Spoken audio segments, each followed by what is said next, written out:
Good evening, everyone, and happy Friday. Welcome to Casters and Castles. I am NinjaManMat. Joining me tonight, we have our illustrious cast, Karateoki, Miss Pixie Riot, Nighttime, and Tormented by Gnomes. How's everybody doing tonight? Doing good. Pretty well, Hanging I out. think, overall. Happy to be here and doing this. Yes. Likewise. Um, I think we already did a bit of a roundtable of some previous time, so I think I'm going to skip the ado and just explain that this is Curse of Tamreon. It is our community adventure actual play series where many of our various supporters throughout the time that Casters and Castles has been a channel are able to get together and join me in this fun little game that I've written about the forlorn continent of Tamreon, where the Titan, or rather sovereign, of the waters ripped a chunk of both the northern and southern eastern continents, tore them asunder, and smout the descending one curse of the one flesh, or rather just the one flesh in the Curse of Tamreon, that had been descending from the outer dark in order to claim the blood of the spilled sovereign. It was buried beneath the waters, and there has been a numerous amounts of going-ons within the newly formed continent. And today, our heroes are in the midst of the region of Dorswa, a jungle, swampy area where they are attempting to rescue a young girl who has gone off adventuring and has found themselves in a bit of predicament, as it seems as though some ravenous fish folk that have been roaming the various territories in the area and capturing people, bringing them back to some sort of underground cave and transforming them into others like their ilk. The heroes are trying to stop that. They've also been harassed by a large predator known as the Caipiscada, some kind of crocodile, shark, frog hybrid that recently attacked the settlement that they were staying at. We find our heroes on the boats as they are making their way down the river, the Dorswan River, helmed by the riverboat captain, Drake, who is possibly keeping some sort of a secret. Last time that we had been playing, the previous evening, Camellia, you had some kind of vision when you were done peering into your magical scry, looking up where the hideout or the lair of this great beast was. When you had come out of your spell, you had looked upon Drake and seen them in a slightly different light. Instead of the older, kind of silver-foxed human riverboat captain who seems a bit odd, to say the least, they appeared to you not as this charming rogue of a person, but instead they had bark-like skin, white and shimmering. They had hair that looked as though it was made of holly leaves. Little berries dotted the landscape of both their hair and their body. And they had a almost ethereal quality about them. You blinked and they were back to their normal self. You weren't sure exactly if you had seen some kind of vision like you do when you're looking into your tea, or if it was just a trick of the night. But you find yourselves the next day having rested from your encounter, or near encounter, with the Caipiscada, having assisted the settlement of Satan with recovering from that ordeal. You made your way back onto the river, and as you are heading down to try to track down this beast, a lot of you muse about the various interactions that you had had in the town before you left. Before I pull us into a quick flashback scene where we go over the various activities that you had done before leaving, Camellia, is there anything that you'd like to share, or are you okay biding your time for now? I'd like to bide my time. Insufficient information. Camellia, Pondering my next move. what's your passive insight? My passive insights. Yeah. My passive insight is 17. 17. You absolutely have noticed ever since that chance moment that you had with Drake, Mr. Berignon has been not avoiding you, but you've noticed that they've been stealing glances at you every now and then, almost like they're watching you, kind of seeing maybe not what you'll do, but they just seem to be watching you more so than they ever have during the entire course of this journey. They haven't said anything to you yet, or even approached you since last evening. And they seem to be far quieter today than they have normally. They have not, as of yet, asked your group for the normal gold a day that they request in order to stay silent and give you all a break from their musings.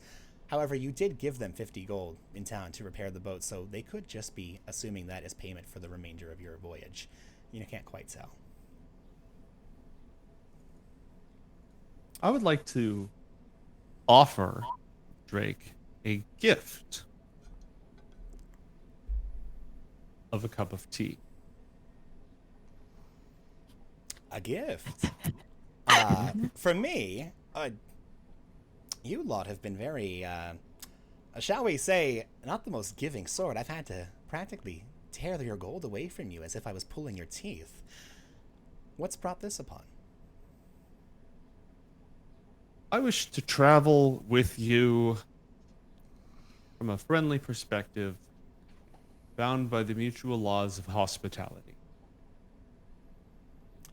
Hospitality, you say? Laws, you say? Well, we want to be hospitable, to be sure. He looks at you quizzically. Mate, are you trying to do anything in particular to this tea other than sharing just a cup? There is absolutely subtext to this, but it is not malevolent subtext. Okay. It is, I know your secret and I'm going to keep it, but we need to exchange gifts. Make a persuasion check.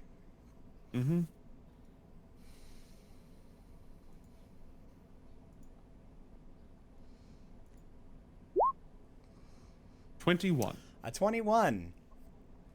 You see, he narrows his eyes at you for a moment, kind of picking up exactly what you're doing. And, well, I don't have anything on me per se, other than the gold you've given me.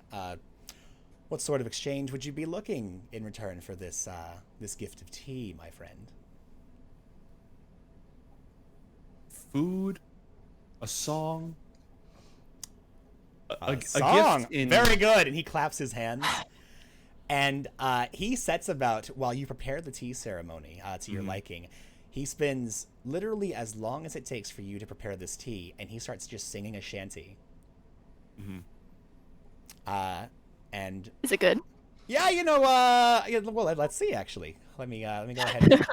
Let me pull up Mr. Berignon's character, and let's go ahead and see if he's able to pop out a useful or enjoyable shanty of sorts. Let's see here. That would be when the dice rolls. Please roll, please. There we go. A 5. No. In fact, it is not a very good shanty. He is not trying to be annoying.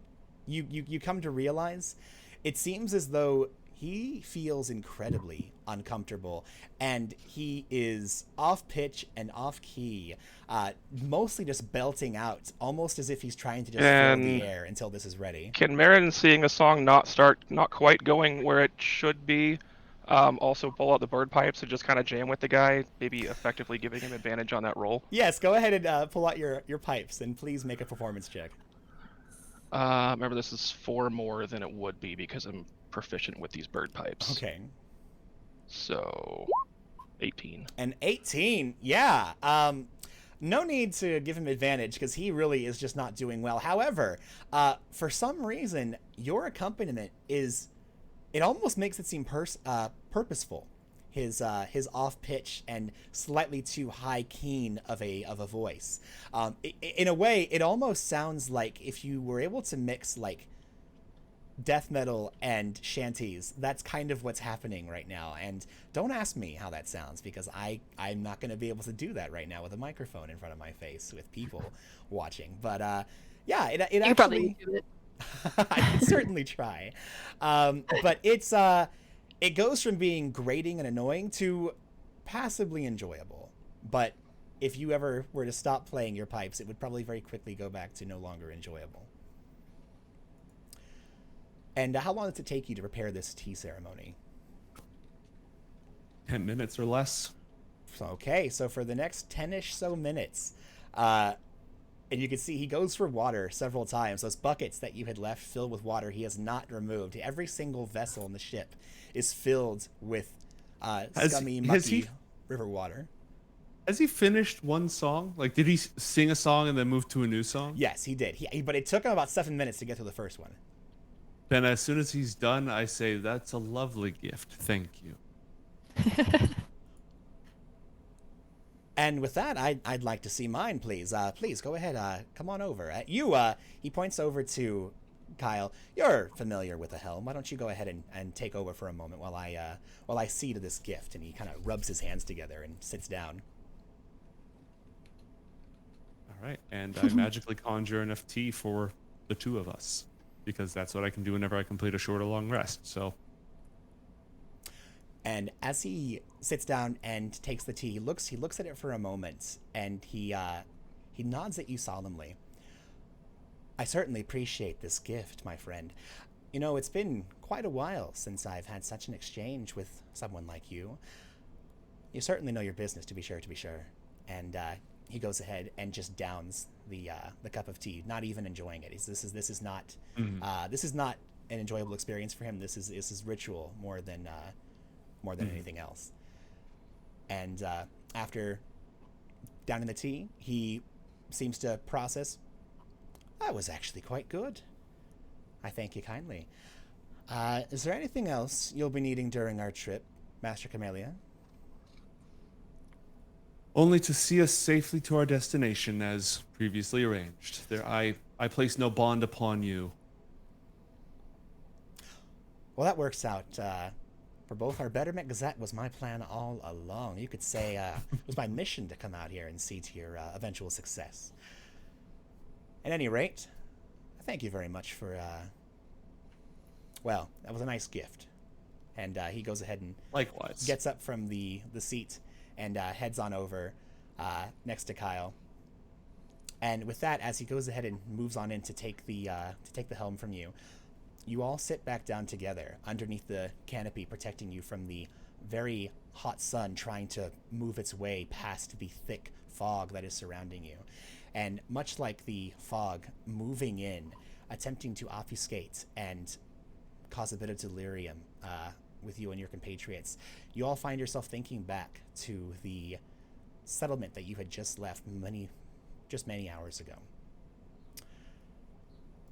You find yourself standing around the house that the Caipiscada had broken into and devoured nearly all within. As you are picking through and getting a sense of this trail that both Chi and Marin had found the previous knife and left chalk in order to be able to find their way, your group is approached by... She looks like a young woman, although she's a velvet heritage, so they all look like young people. We do, don't we? And you, in particular, Kyle, you recognize this person. Let me go ahead and get what I need here. Go ahead and move on over to a way to see things. There we are. And I don't think I have a better way yet that I've figured out in order to make this bigger and visible to us, but you know, here it is. Oh wait, can this? No, that doesn't really help. Oh well. This is Findy Tathviel. She is she's an ex of yours. You had seen each other many years ago, earlier on in the start of your travels, and it is pleasant to see her as you parted on good terms.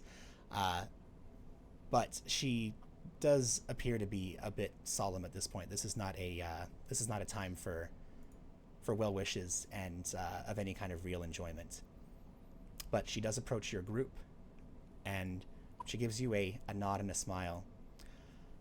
Kyle, wow, it's been so long. I wish I could say it's wonderful to see you, but, well, it is nice to see you, after all. And she kind of moves in and gives you, not an awkward hug, but just better circumstances would be preferable to your meeting. I definitely embrace her in return, and before pulling back, I give her like an extra tight squeeze and say, "Well, I'll be. Never expected to see you here, sweetheart. It's been a while. Been quite a while." Yes, quite a while indeed. I didn't realize that you were taking jobs again, that you were back in the action, as it were. Well, certainly never planned to, but sometimes these things happen. Was this this sweet little sprout that I've been mentoring her a little bit, and Okay. she got the idea that it was time for her to go on an adventure, and Following in your nobody's footsteps. seen her since.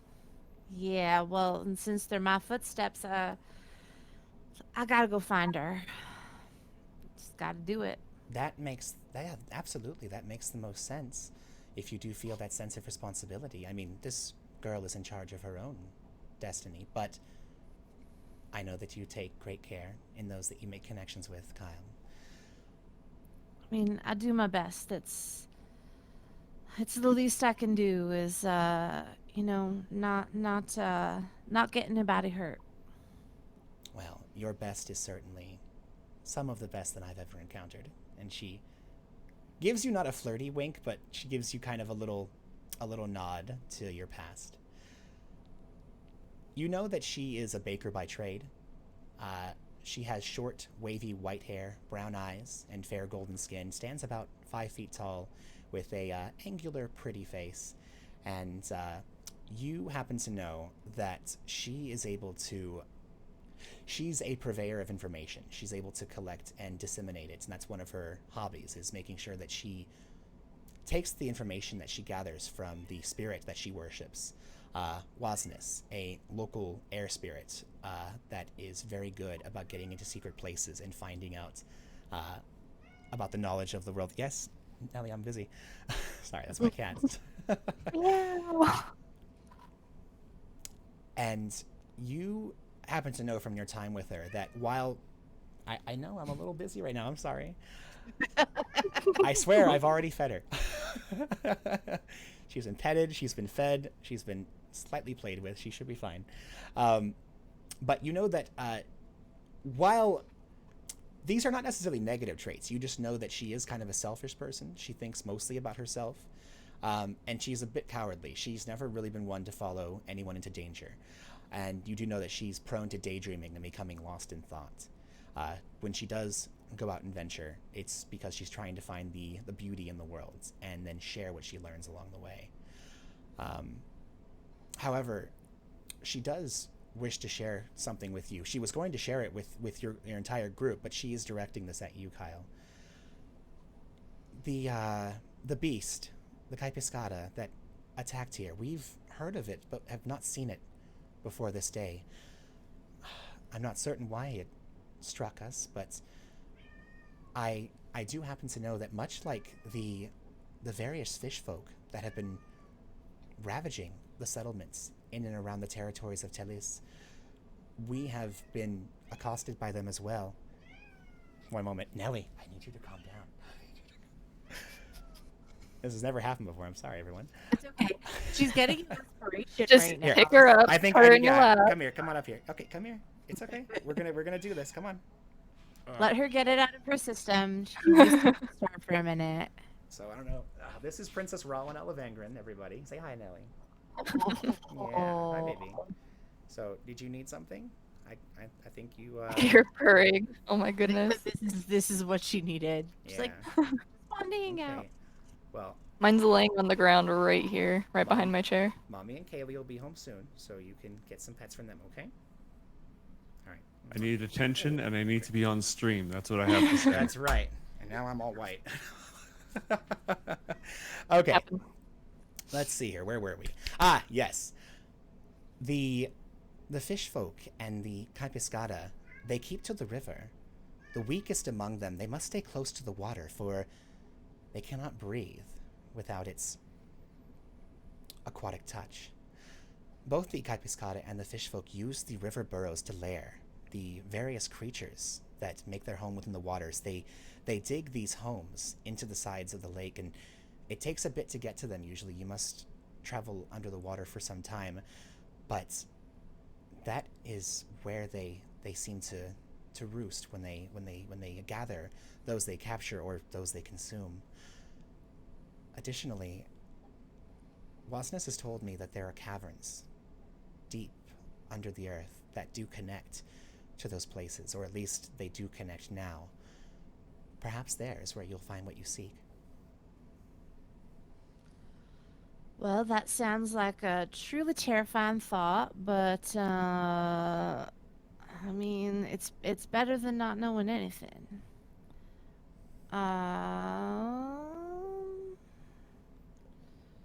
Kyle like resists the urge to like in a like very familiar gesture, like normally like the two of them together to fill like stretches of silence, she would just like bend down and kiss the top of Findu's head because of like an 8-inch height difference.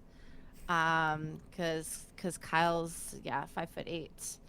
And like for a moment, like her head starts to stoop as if she's gonna do that, and then she like remembers herself and straightens up. Well, is there anything else that you think would be important for us to know before we head out? Well, and you see that she kind of, I mean, you're not a mind reader, at least not yet.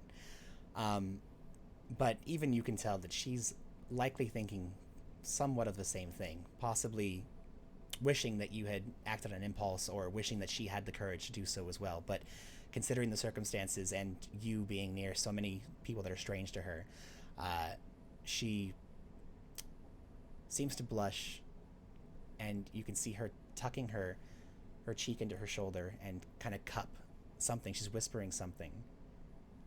And then a moment later, she gives a light blow, and her words, seeming to carry along the wind, drawn by an invisible force, just waft next to your ear. And there's a private message for you that I'm not going to share with anybody else, but I'm going to go ahead and DM it to you right now. Okay.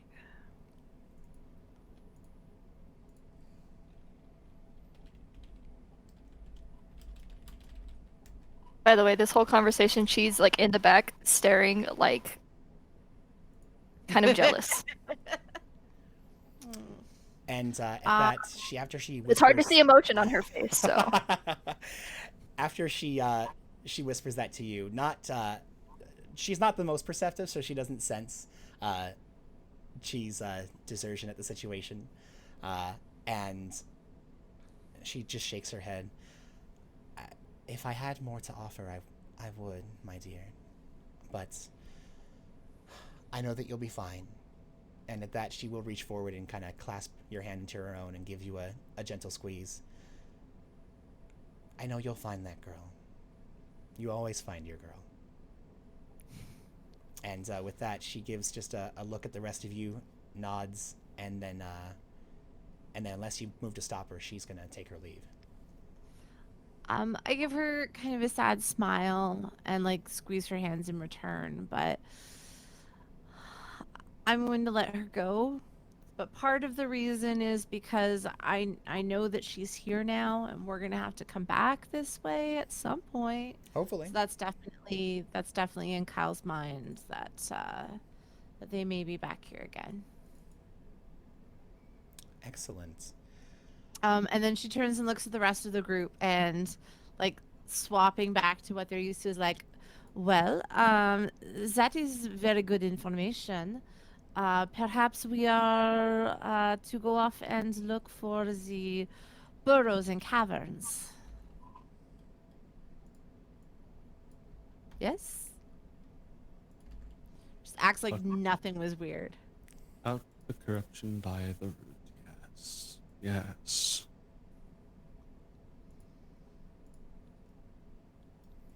And in this slightly interesting moment of sorts, where one of your party members who has been a completely different way throughout your entire adventure has now completely shifted gears in regards to their accent and their interactions with others. Marin, you have been wearing these clunky boots that have imbued you with a very particular strength and the need to crush. And so far, as you've been walking around, every leaf, every bug, anything you come across, you just have this urge to just smash. And for the most part, you've been giving into that urge. And seeing you futzing around with these boots for some time, there is the old man that had spent time with you earlier had shared the information about the Caipiscada with you. Councilman Nop approaches you, holding a bag and some reagents. Appears to be mostly medicinal in nature. Oh gosh, you are stuck like a elk in a bear trap, aren't you?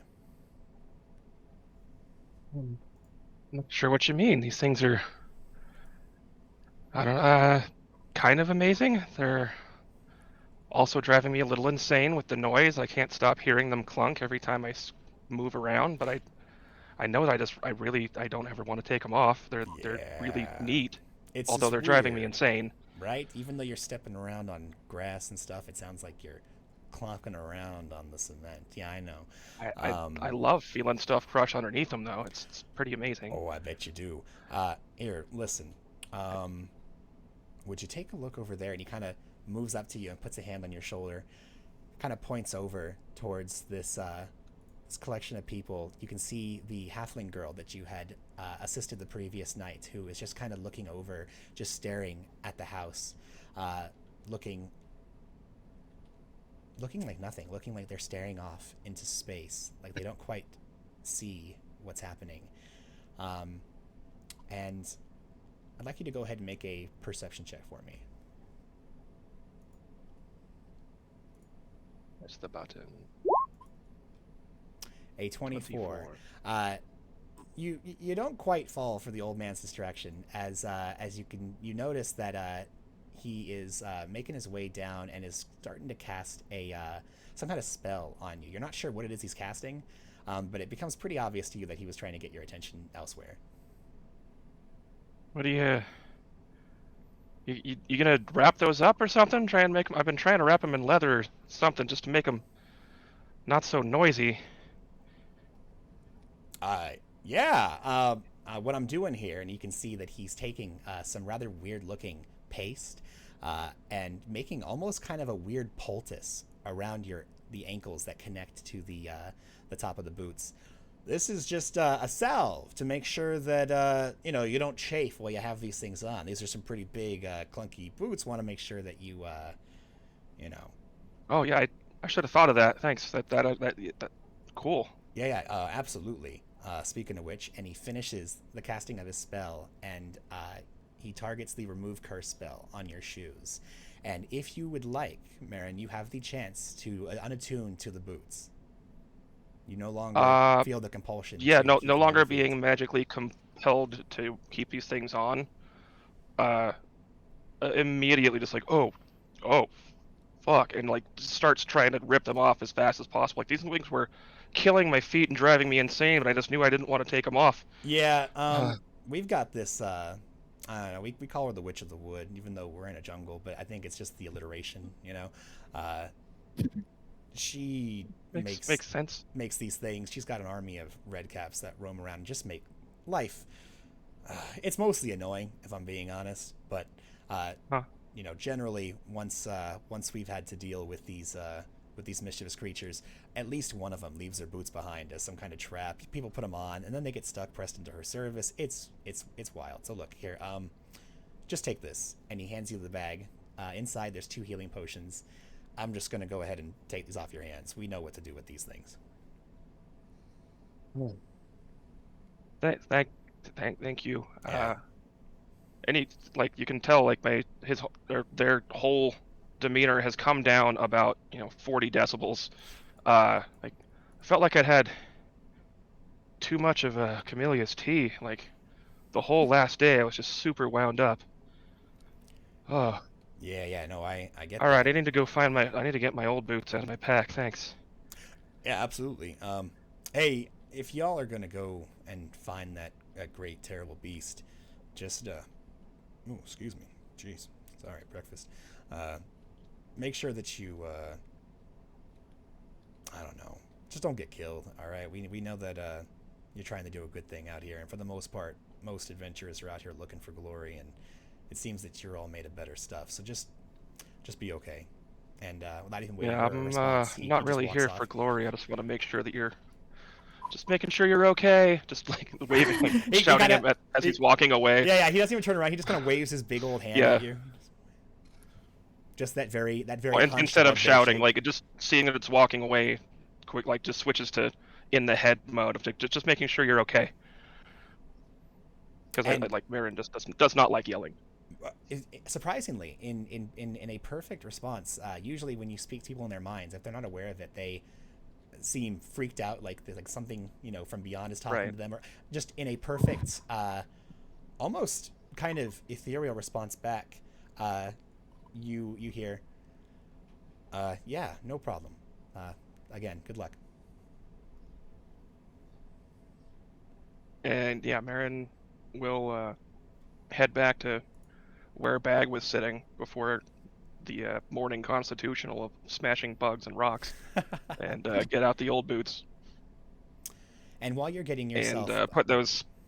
I have multiple pouches on my belt. It's almost Batman-like, but yeah, I stuff those healing potions away. and while you're getting yourself put back together, and Kyle is processing the interaction they had just had, Chi, did you do anything before leaving Satan?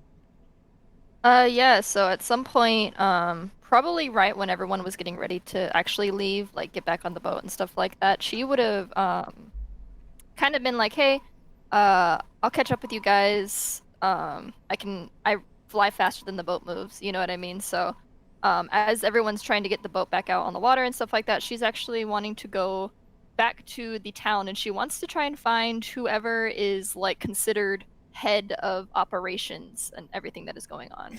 Okay. Yeah, certainly. That's not a problem. You can find that. That is mostly going to be the Reeve in charge of the settlement. Let me just go ahead and pull them up real quick.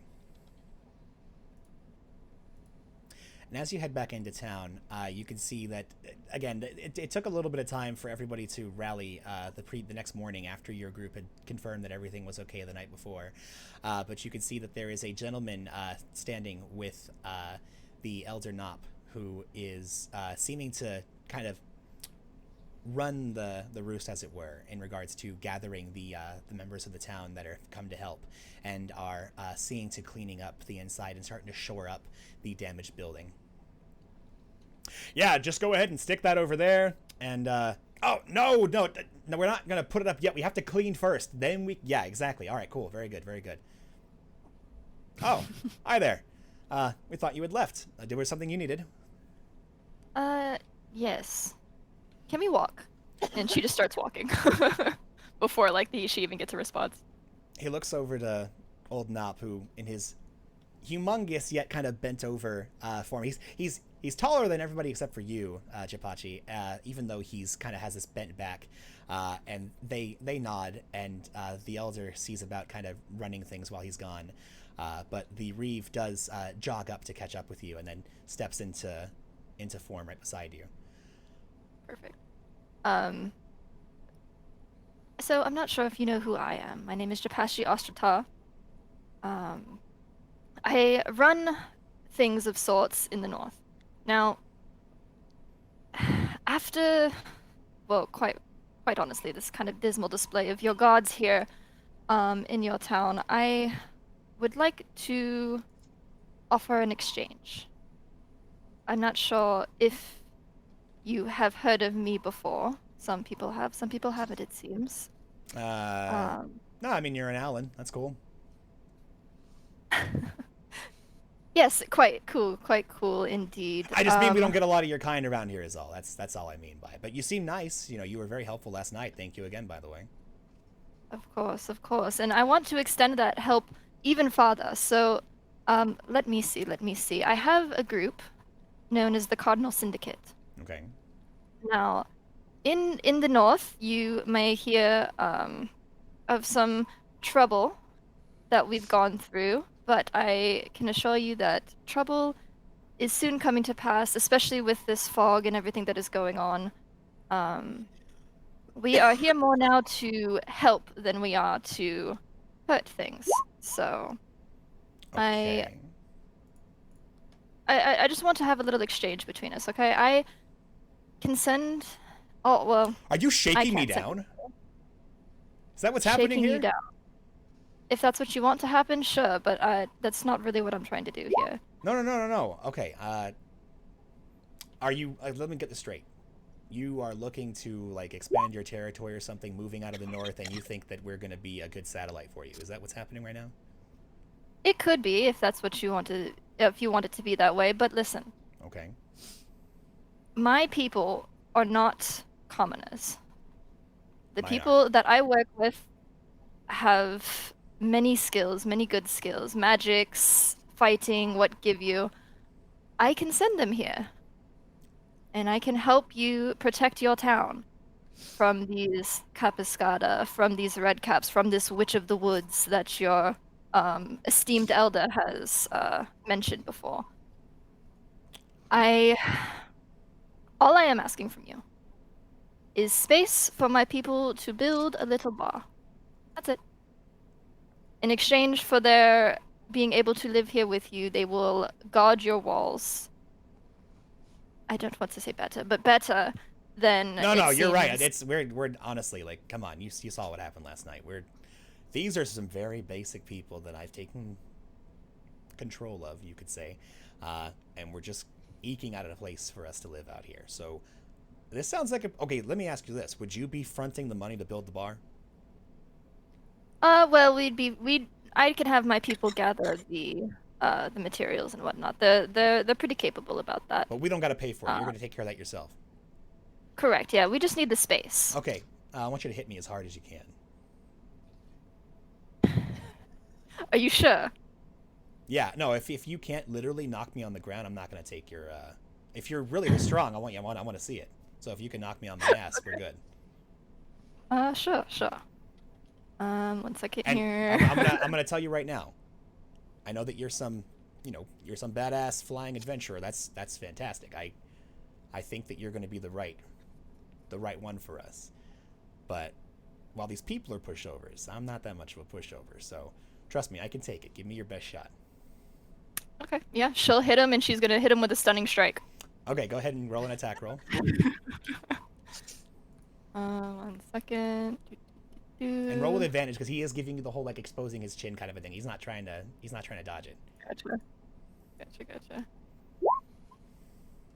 With advantage, a 28. Does that hit? Yeah. Oh yeah. Does that hit? Absolutely. Okay, and then you're doing a stunning strike as part of this. Yep. Okay, go ahead and expend a key point, and then it's a saving throw of what again? Give me 1 second. Let me look at it. Are you single class monk? Yes. Okay. Target must succeed on a Constitution saving throw. A Constitution. Yeah, but what's the DC though? Oh, 14, I believe. 14. Okay, let me go ahead and. I don't know if you are aware of this, but I didn't have that many characters just set up for this town, so. Oh, that's the wrong No button. worries. Hold on a second. Okay, I'm just gonna roll that one more time then. All right, a 13. When you land the blow, you punch him just solidly right in the jaw, and you could tell he wasn't kidding. When you slam into him, his head spins, but normally this is the kind of hit that if you would have hit like a regular person with this, you would have turned their head right around, and they'd literally be out for the count. He, however, he takes it. It hurts, but he's able to resist the stunning effect that you were attempting. Normally you were able to clock somebody and give him just the smoothest just snap of an uppercut, and it just sends him reeling. However, you did quite a nice chunk of damage, and you can see that he Ooh. Oh gosh. Wow. Yeah. Okay. Cool. Yeah, we'll do that. That sounds good. And he holds out his hand. Gepachi will hold out her hand, and she'll also, in that little bit of frame of her going to move out her hand will like swipe by her own pouch, and it'll also have some gold in there to help keep him along. And then the other thing that she'll actually have in her hand is a note. It's like a little rolled up note. And if everyone else might notice this at some point if you're keeping track of what she's wearing, but she does have like these little beads and stuff on her wrist. And as she goes to shake his hand, her other hand comes over and pops one of the beads, and she kind of catches all of them, so they don't like fall over the place. And she also puts one of the beads in his hand too. Oh. And she says, "This is how you are going to get these people here quickly and quietly. I want you to send your fastest messenger that you have to the Robin's Nest in Halloween in the north." I'm sorry. Where is that? It's There's a lot of near north. Big Lake. Yes, it's near the border. If I remember correctly, I don't know if we ever really talked about it. I think I saw it on the map. But... Yeah. It's at the southern border connecting to between Dorswa and Strigair. Oh wow, you weren't kidding. You're up there. Oh my gosh, that's it could be farther. Well, yeah, but that's quite a trek. Sending someone all the way up there. Oh gosh. Okay, I'll tell you what.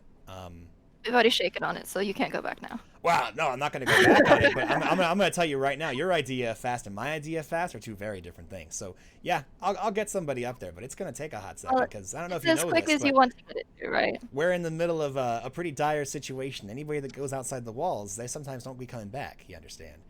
Oh, I do understand. That is why this is going to be precarious, but obviously we will make our way back through here on the way back. If my people aren't here by then, I can always just go by myself. You don't, okay, that sounds, like, that sounds better, to be honest, because you're talking, like, that's weeks and weeks of dangerous, really dangerous travel. The person I send, could very well die on the way. How much gold, by the way, did you pass to them? How much gold do I have? Probably like 2 or 3 pieces. Oh, okay. Just to help them out a little bit. Yeah. Nothing too big. Just to help them, kind of just to help, mostly in her mind, it's to help, fix the house. Yeah. And, like, clean up and cover stuff like that. Okay. Yeah, we can make that work. Look, I'm not gonna try and swindle you here. I'm gonna send somebody, but I'm gonna be completely frank. It's gonna be slow going because I'm gonna have to make sure that I plot out a safe course for them. That's all. Yes, of course, and I do understand that. I'm not expecting things to happen overnight, let me tell you. I've been in the business for a while now. I know how these things work. Okay, well, I just want to make sure you don't come back here in a couple weeks and then go, hey, where's the people? And like, we sent somebody. I haven't heard back. And, I have no idea where you're going, aside from apparently you're going to track down that beast. But, hey, good on you. Tell you what, if you're able to kill that thing, bring its head back, and I'll have a reward for you. How about that? We could stick it up in that bar you're going to build. She does laugh at that. She said, that sounds perfect, actually. We can call it the... I don't know. I'm not that great with names. I'm gonna be honest. You can figure out a name. This seems like your business. It is my business, yes. All right. Well, if there's nothing else you need, I'm gonna go ahead and take this pearl and take this money, and this is gonna be good enough. Whoever I send, this token's gonna be what they need. Yes. Just bring it to the barkeep at the Robin's Nest. So that they'll know what to do with it. All right. Robin's Nest, Halloween, Strigair. Jeez, that's a trip. All right. Well, take care, and we'll, I guess we'll see you when we see you. What was your name again? That would be Reeve Barda Crew. Barda Crew. That's cool. Okay. Yeah, I think so. I picked it out myself. Okay, yeah, no, she would say her goodbyes, and as she leaves, on the outside gate, she'll make a little mark that's like kind of in an inconspicuous place, but it is her mark of the syndicate, so it's like a little bird, with its one wing pointed upwards, and it's got a blue eye. That's really cool. And as you walk away from the Reeve, leaving him to ponder your words, the we pan out to see that he's a human male with long, straight dyed black hair, brown eyes. He stands about 6 feet tall, has rough skin, a very beefy build, with a sharp but unremarkable face, with a gray Fu Manchu mustache that splays across his face. And as you are walking away, you don't see this, but his shadow looms larger than his form. You can see that everyone's shadow in the area, seems to trail off their bodies, and this one seems to grow as you move away and encompass the Reeves form, and seems to be this larger than life hulking beast. And we find ourselves back on the boat, moving our way down the Dorswin River. As I am going to switch us over to that scene right now. There we go. Okay. And as you're making your way down the river, you know that you have to find the Caipiscada's lair, which may also end up being the lair of these fish folk that have captured Duriana and brought them back to the cave, where she's being subject to who knows what. Actually, you do know what. You were scrying, and you know that there was some kind of milky white, slimy looking tentacle that was just brushing against her and turning her skin into a weird, almost translucent glow. However, the previous night, both Gepachi and Marin went off into the night flying after the Caipiscada and were able to pick up their trail. You have followed this trail, and it has led you back to an area that you believe may have what you're looking for. There are several different water burrows that are along the edge of the river, and after spending the next few hours looking through them, eventually you found one that appears to have large claw marks that match those that you had seen in Satan, burrowed, scratching into not just the muddy dirt, but also some of the roots and the rocks that help keep the embankment in place. You believe you found what you're looking for.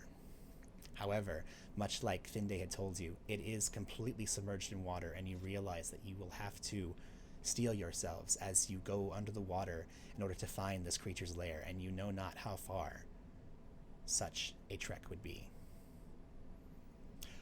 Well, I can't get the boat in there, so I think I'm going to have to wait here, and I'll be prepared to see you to your destination once you are successful in your mission, I suppose. To be sure. Camellia walks off the edge of the boat and just into the water. Gepachi will kind of like go over to the side and kind of like look over, and she goes, "I'm not a water bird."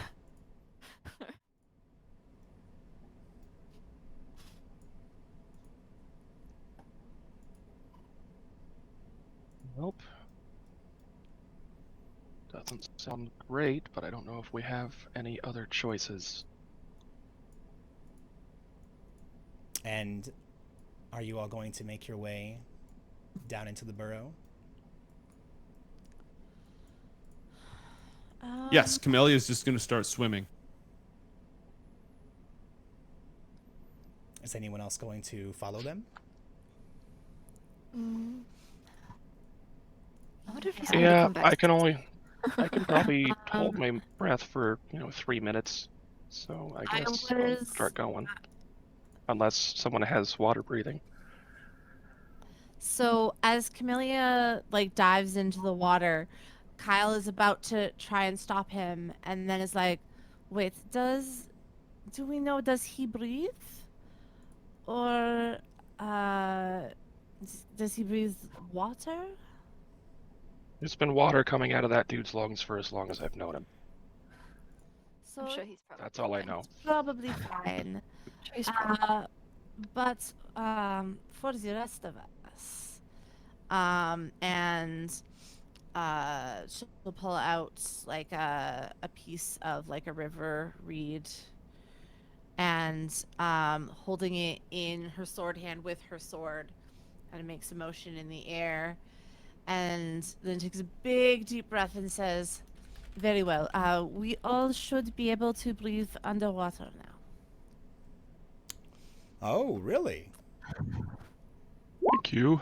That should make Half this water breathing. That will be much less incredibly ridiculous. useful. Yeah. I just picked it because she spent so much time like sailing around and stuff that it feels like she Yeah. would have learned something that would help out if she had Very to nice. do Good shit. solve.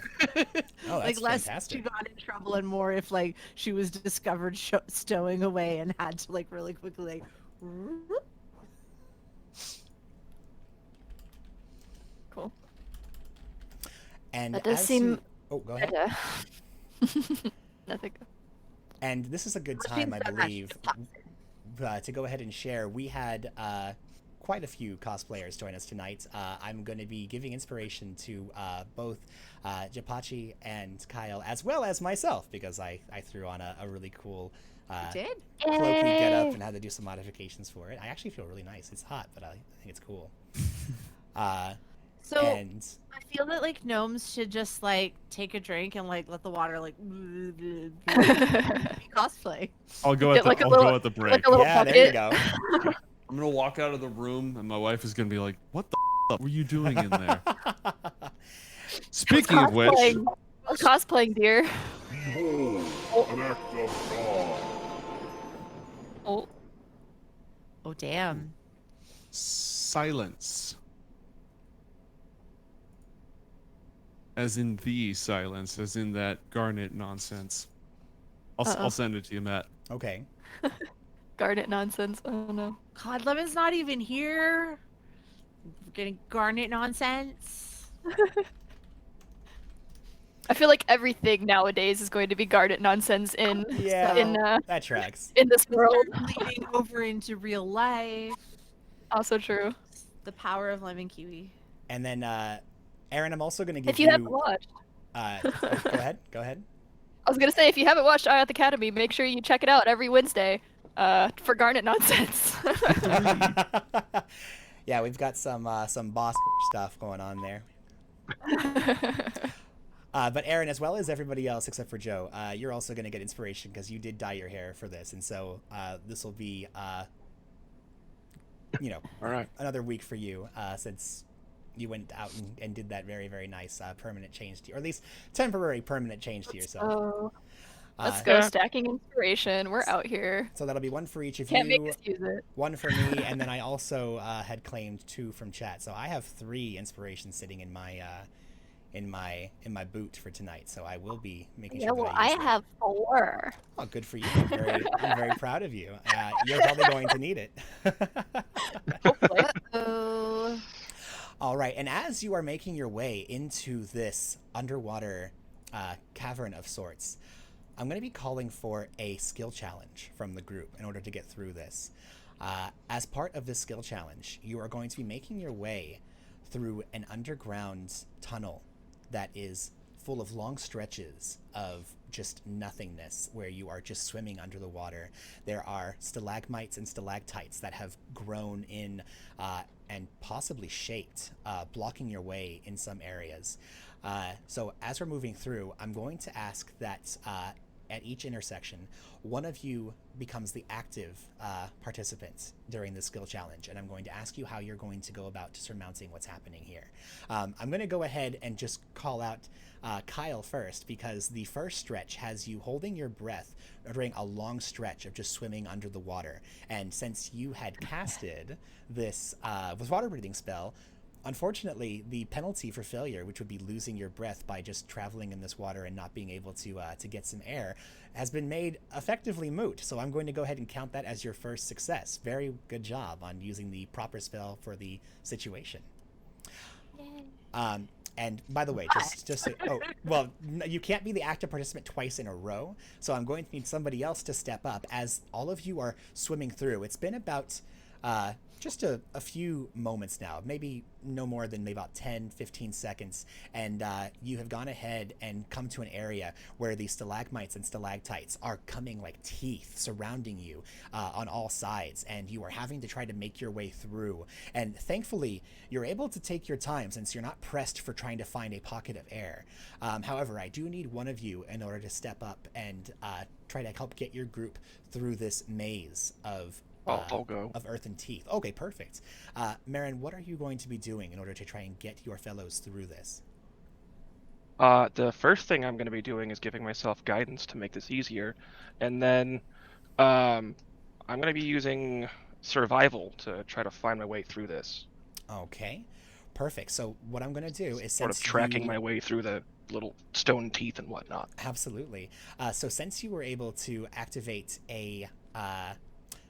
an infinite use ability in your cantrip. All right, no, that is a cantrip. You're going to go ahead and add a +2 to your roll for this. Okay. And please go ahead and use a survival check in order to use your natural... So that's dirty 20. A dirty 20. And that was just a little bit over what you needed. You were making your way through, and again, much like I described, it's almost like the teeth of this underground chamber are drawing you in order to swallow you whole. And it takes you quite a bit of time to make your way through this maze of earthen obstructions. However, you are able to make it through and earn your next success, not getting lost within the winding gaps that would be leading you elsewhere. And during this next stretch, it is another area where it's just a long stretch of having to hold your breath while you're swimming underneath this murky water. And I'm going to go ahead and just say that Kyle's spell grants your team another success. So that is now 3 successes where your group has used a rather good spell in order to make your way through this, what would likely have been extremely dangerous attempt at making it through here without having any pockets of air. However, as you are moving through, you feel like you're getting towards the end of this tunnel full of danger, and the danger has come. All of you with very good perception all around, even with this murky water obstructing what you can see, you are able to just catch it right as it happens. There was a creature that was burrowed deep within this cavernous tunnel, and it attacks as your group moves across. A giant crocodile snaps at your team. Which one of you is going to step forward in order to resolve this challenge? All right, Me. Gepachi, as the alligator rushes forward and attempts to just snap out at your arm, how are you going to see to overcoming this next section of your challenge? I wonder... No, I don't think she would know that. Because I was going to say, I know personally, if you can get a crocodile and alligator's mouth closed, it's very hard for them to open back up. But I don't know if she would know that. So she might just try to attack it. Okay. Go ahead and Scare it make off or something. an attack roll for me. And the challenge rating of this is going to be based off of not the AC of the creature, because it's not the creature you're fighting, it's the scenario. And so this is going to be far more difficult than fighting a normal alligator normally would. But it will all boil down to one roll. So if you have anything that you can do to assist yourself, make sure that you bring that to bear. Like a shark, you just punch it in the nose. Well, with alligators, you gotta hit him like between the eyes or some shit. Right. But let me. So I punched him hard right between the eye, and he was dead, but to my surprise, he come up with a knife and took off a piece of my ear. Here's my ear. How do you do? I've fought more harder men, but I can't really remember when. Kicked like a mule and bit like a crocodile. Yep. Crocodile. There we go. And just like that crocodile was attempting to bite and death roll on your arm, you, however, are striking back with great force. And a 17, unfortunately, not going to be good enough to overcome this giant crocodile as it slams down, latching onto your arm and goes into a death roll. You are going to be taking, over the course of this encounter... I can hit twice. Does that count? No, this is not a this is not a battle with the crocodile. This was just an attempt to see how this would work out during this fight. And you take, over the course of this encounter, 20 points of piercing damage as the crocodile tears at you with this death roll. However, you are a very accomplished warrior, and so after wrestling your arm away from this creature, you are able to punch it right between the eyes and move on. However, if you weren't protected by the spell granting you the ability to breathe water, you would lose a lot of air during that encounter for getting into that altercation with the crocodile. So go ahead and mark off 20 points of piercing damage, and your group is able to move past the crocodile. And as you're moving through, kicked up by the encounter with that large reptile, there is foul, murky water, murkier than what you've seen so far. It seems as though there's something foul mixed in with the dirt and the muck. Who is going to step forward and see to your group's passage through this area?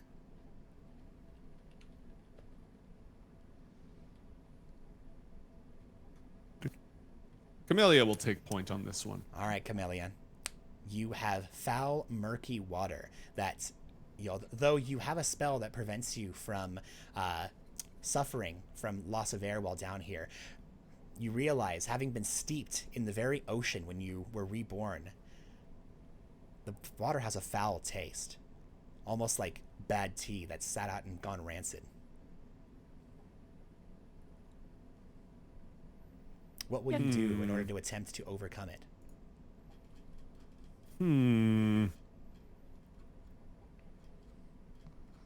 have anything specifically for this occurrence.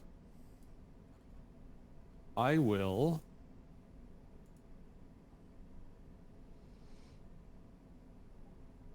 open my third eye. You're going to open your third eye? What the heck does that mean? No, that only works on creatures. All right, I'll save that for later. Oh, okay. Interesting. I have an ability. When I finish a long rest, I can examine my tea leaves to get a omen for the day. Okay. Could perhaps I have received an omen that would give me some sort of guidance in this, and thereby receive no further useful information? I would say that definitely is something that you could have seen earlier when you were sharing your ritualistic gift of tea with Drake. While everyone was, and again, you didn't have, after interacting the previous night, you didn't have much to do in Satan during the morning when everyone else was seeing to the different activities that they had. And while everyone is thinking back on their time there in the morning, you stared deeply into your cup of tea, Drake having downed his immediately and going back to seeing to the driving of the ship.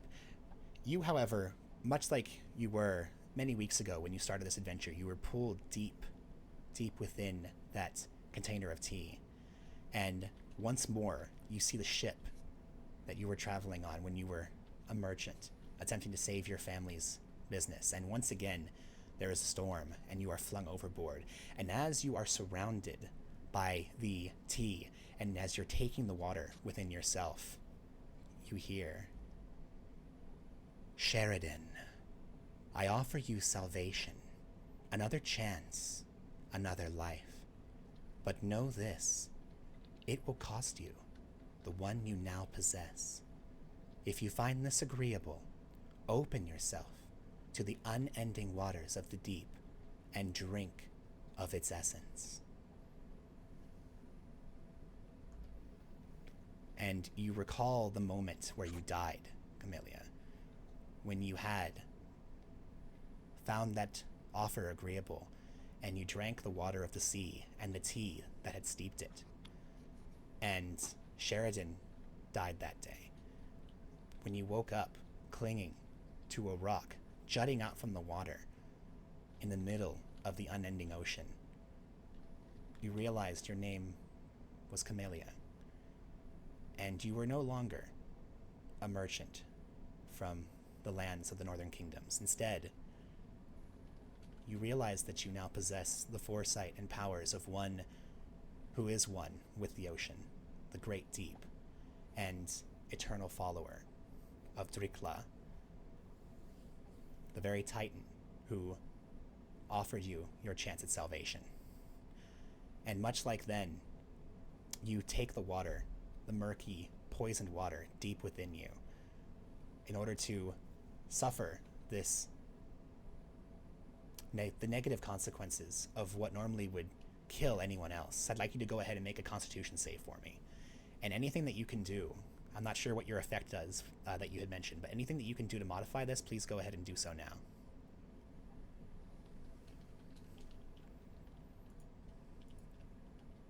I got nothing. No spells, no once per day features, no... Clinky, clinky, drinky, drinky. All right, go ahead and make a con save for me, please. I'll throw my adaptive on it. I have no idea what that is. Plus 1d4. So it's gonna say bless, but it's not bless. It's my once per short rest adaptive bonus. Oh, very good. Well, so here's the nice thing. You got a +4, and you also got a +2 from using a... oh, wait, this is once per day, you said? My plus 1d4 bonus is once a day, and my shapes and omens is once a day. Really? Mm-hmm. Oh, interesting. Okay, so here's the thing.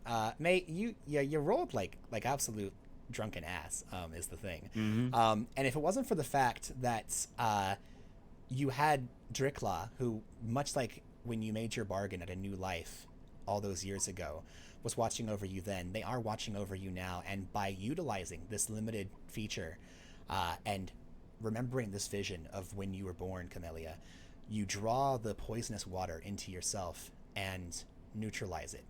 As you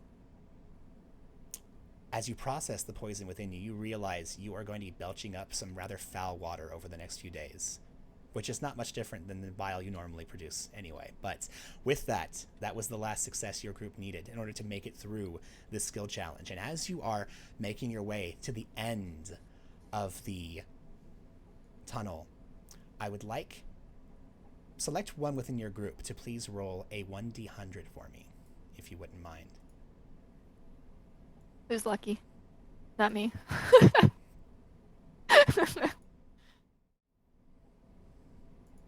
All right. Well, I guess.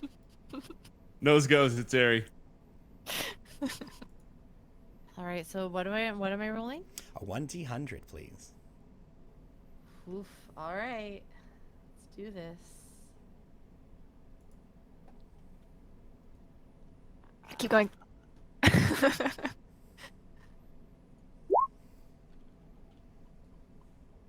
a good number. It's a good, nice number. 45. In the middle. And with the 45 that you rolled,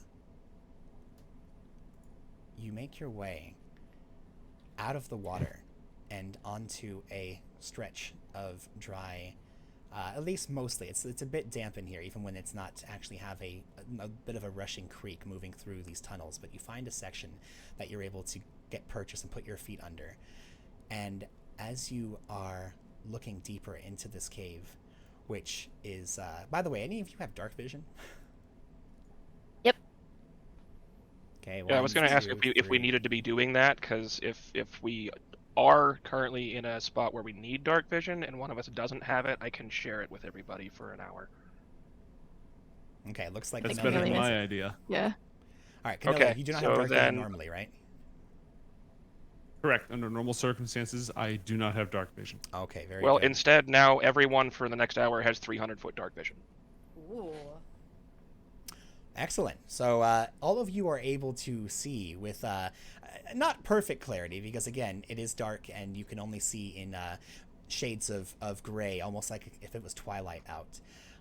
But much like you had seen in your vision, Camellia, in the far corner of this chamber, you see the Caipiscada asleep and slumbering on a mound of discarded bones and skeletons and various... You don't really want to know that it's using as a bed or a throne of sorts. Down the goblin town. Oh, oh, my lad.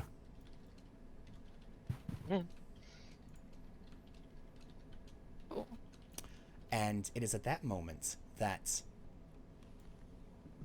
you see the water bubble. And it goes from that murky, I wouldn't say clear, but you know when water kind of looks, it takes on the shape and color of what's around it since it fills vessels that it enters. It had kind of a bluish brown, kind of darker color, and now it goes completely jet black for a moment. And I'm gonna reach behind behind me real quick, and then give Chi that tingly feeling again. the You get that. If a fight breaks out, you get advantage on your initiative. perfect. Well, unless you've come here to have tea with the Caipiscada, it's likely that a fight will break out shortly. However, you all realize that as the dark jet black water changes, so too does the surrounding air, and for a brief moment, you are, despite your dark vision, completely shrouded in dark blackness. You're caught off by surprise for a moment, thinking something horrible has just happened. And you realize not only can you not see anything, but you can't hear anything. You are completely thrown into a void, devoid of your very senses. You can't even think. And then the next moment, you're right back where you were. However, you realize that despite the fact that the area has returned to normal visually, you cannot hear anything. Not a sound, not the water rushing in the cavern, not the beating of your own heart. It's terrifying because you realize that normally, even when it's quiet, you can hear your own thoughts, you can hear your own breathing, your pulse. None of that is present. Drives you mad for an instant until you're able to steel yourself. And you've all been within the mist long enough where I'd like each of you to please make a wisdom saving throw.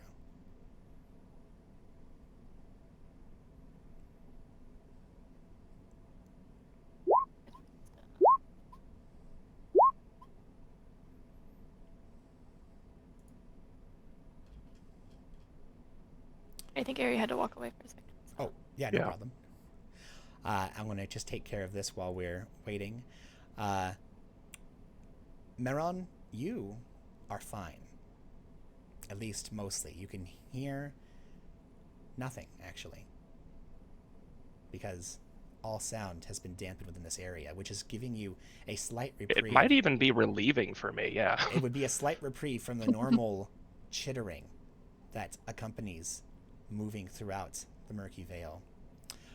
And while the others of you are also unbothered by the lack of whispers and the droning speech that just hovers at the edge of your consciousness, the fog seems to get darker for you and obfuscates your view, and you have disadvantage on all of your attack rolls and perception checks until you are able to get out of the fog or somehow remove the veil that covers your eyes and your senses. Of course, nerf the monk. It's fine.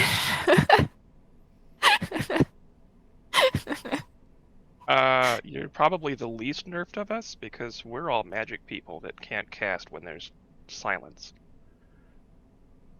Well, it's not that. Well, it's just that you guys can't hear, right? It's not that.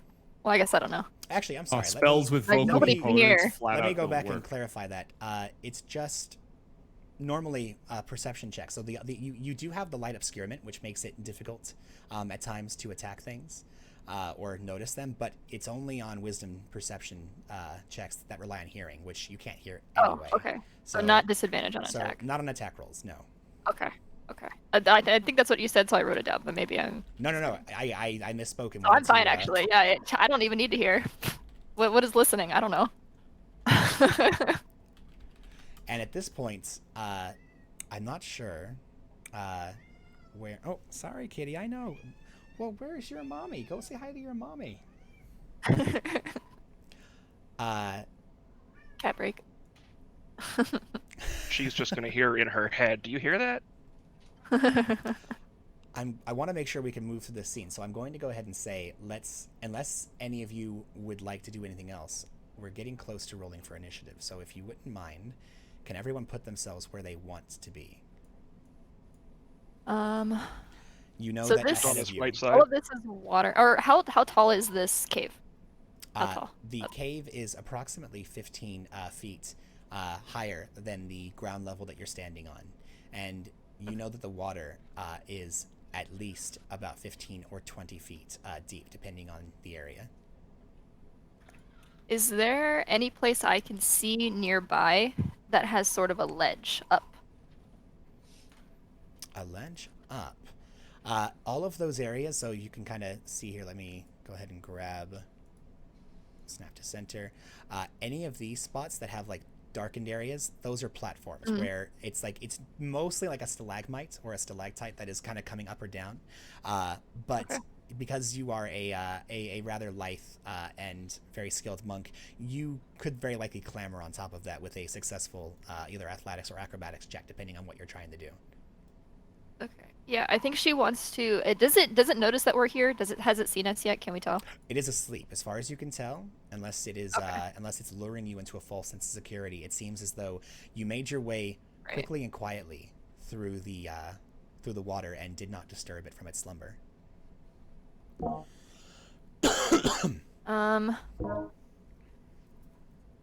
So my thought is she wants to try and get up somewhere high, but then stealth, so she can kind of do cool monk shit and drop down on it once we actually wake it up. Absolutely.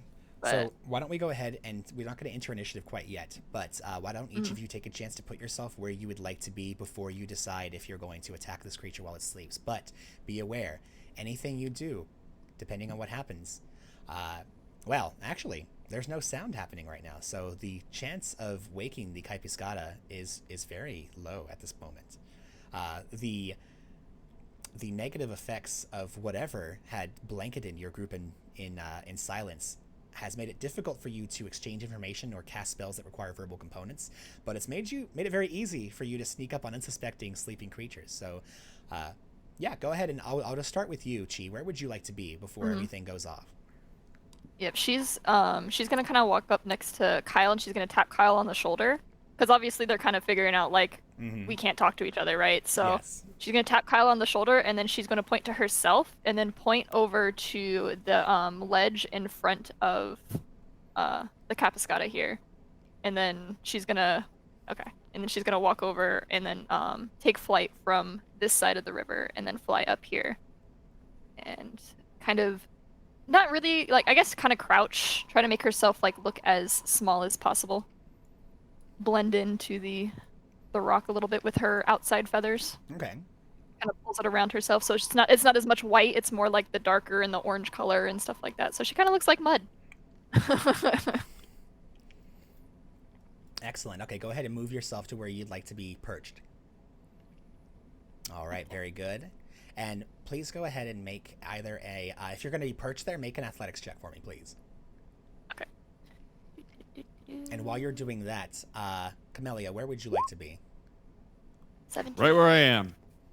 You stay right there.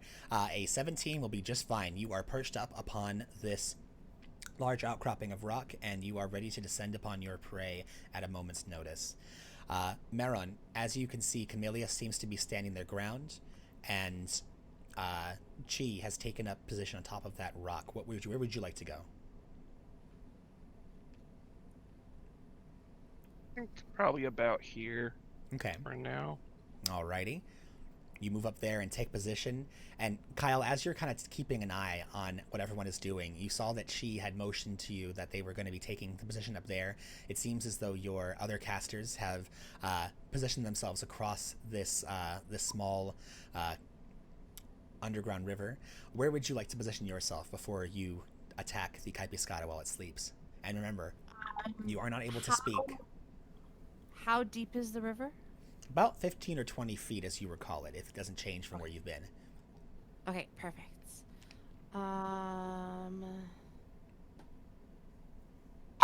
Is this climbable or is this cliff? It's like you can see that this is like a gradient that goes into the water. So if you're looking at these darker places, that is going to be a 15-foot drop to get to the water. This would be difficult, not really difficult terrain, but it's like climbing up a steep incline. So going down, it's no problem. Going up, it costs you double movement until you get to the top of the incline. So over here would be much more gradual. Yes, correct.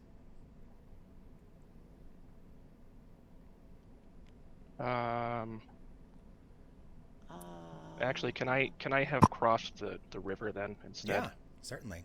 Okay. I'm gonna be about here to start. Okay. Yeah, that's what I was. Do we just have thinking. any indication if the whole area is silenced outright or if we're just deafened? What would you like to do to try to figure that out?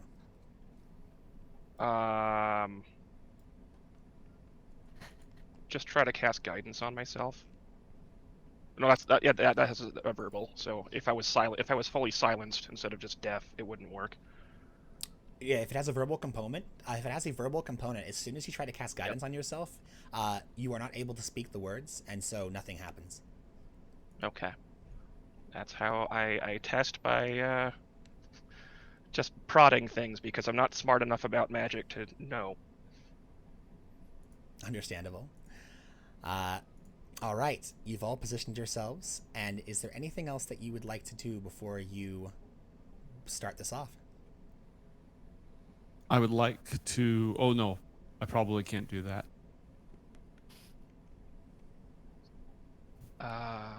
Actually, I think yes. I can't do that silenced.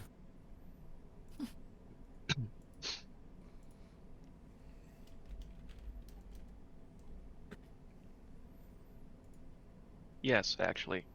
Why don't we As go ahead we're and have getting everyone set roll up, and initiative at this point? I think that everyone's Okay. moving towards that point anyway, so let me go ahead and add the turn tracker. And remember to always click on your character, and then go ahead and roll initiative. And for you, Chi, you're going to roll twice and take the better. Since rolling with advantage is not going to work with Initiative. initiative. Yeah. 60.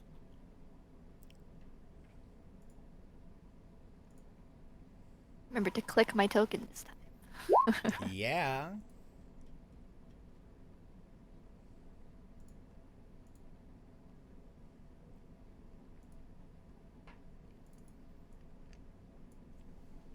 All right.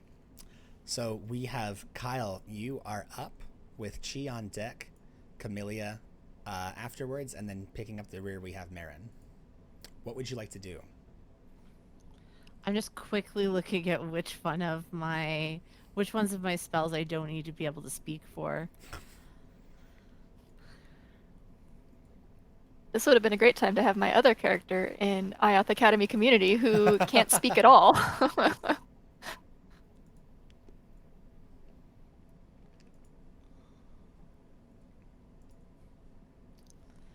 All right. Well,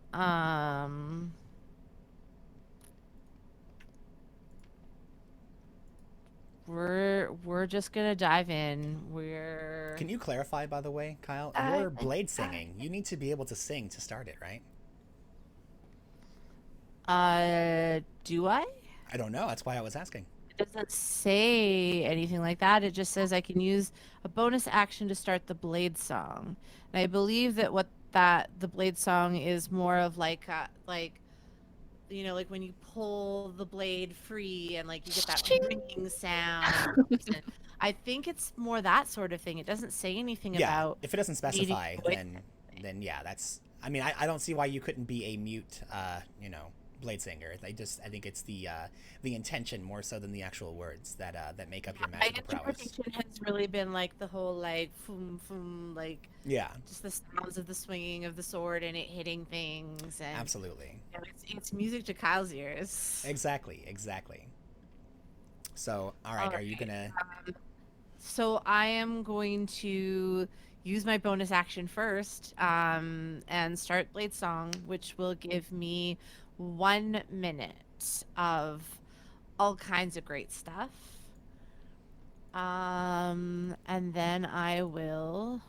And while you're setting this up, I just want to remind anyone watching in chat, there are not only various Acts of Gods or Stream Loots cards, which you've already been applying, thank you by the way, to our game, but you can also use your sands to purchase draws from the Taroka deck, either from the common deck, which will give your heroes boons with which to help fight their enemies, or you can draw from the high deck, giving additional woes with which to cripple and hinder the party. Hey Matt, Yes. Depends on how much you love us. there's the second AOG in play. Do you want Streamloots on? we didn't have a chance to install the production Oh, stuff. but I right. can- I'm sorry. That's right. We didn't. Well, this one wasn't supposed to have Streamloots. I forgot about that. My apologies. I mean, I can turn it on and send you the link if you want. It won't show up on stream, but I can do that if you want. Your call. I think for now, we'll just go ahead and do what we have for now. But that being said, you said there was another act of God that I didn't get to see. Yeah, you want me to drop that? Yeah, drop that, man. We're fighting a giant. We're fighting a giant crocodile toad. What could possibly go wrong? What could go wrong? What could go wrong? Favorable wind, a moment of respite and Ooh. clarity. That's a good Yes. thing. We like that one. You scared me for a minute there. Just Every Oh. favored. So this is a gift of Zephyrus, one of the 4 winds. I Oh, believe mate, can the we west draw wind again? or We the already south got that one in the first session, which we haven't gotten to use yet. Can you draw? wind. Did we? Was that the heal or was Yep. that the regain ability? That was the heal. Is this the regain ability or is this the heal? This is regain ability. Never yeah. mind then. Understandable. Have a nice day. All right. Go ahead all and right. just send that to me when you're ready, please. We'll do. However, I do want to remind our cast that whenever you get a positive, a good card from the Axe of God, the Forces of Darkness, in order to counter the scales, draw from the high deck and apply a woe to you. So I'm going to go ahead and draw from the high deck, giving us the Innocent card. What is that? Let me I go- don't know, Hey, but it's making me nervous. Hey, Dad. Yes. Dad. I'm gonna explode as soon as I get in range. We still have that thing to deal with. Oh yeah. I still have my Flames of Phlegathon that never went off. My Bells of Phlegathon thing. Just wanted to make sure that I didn't forget about that because it Bells never of went off. Phlegathon buff. That's right. Yeah.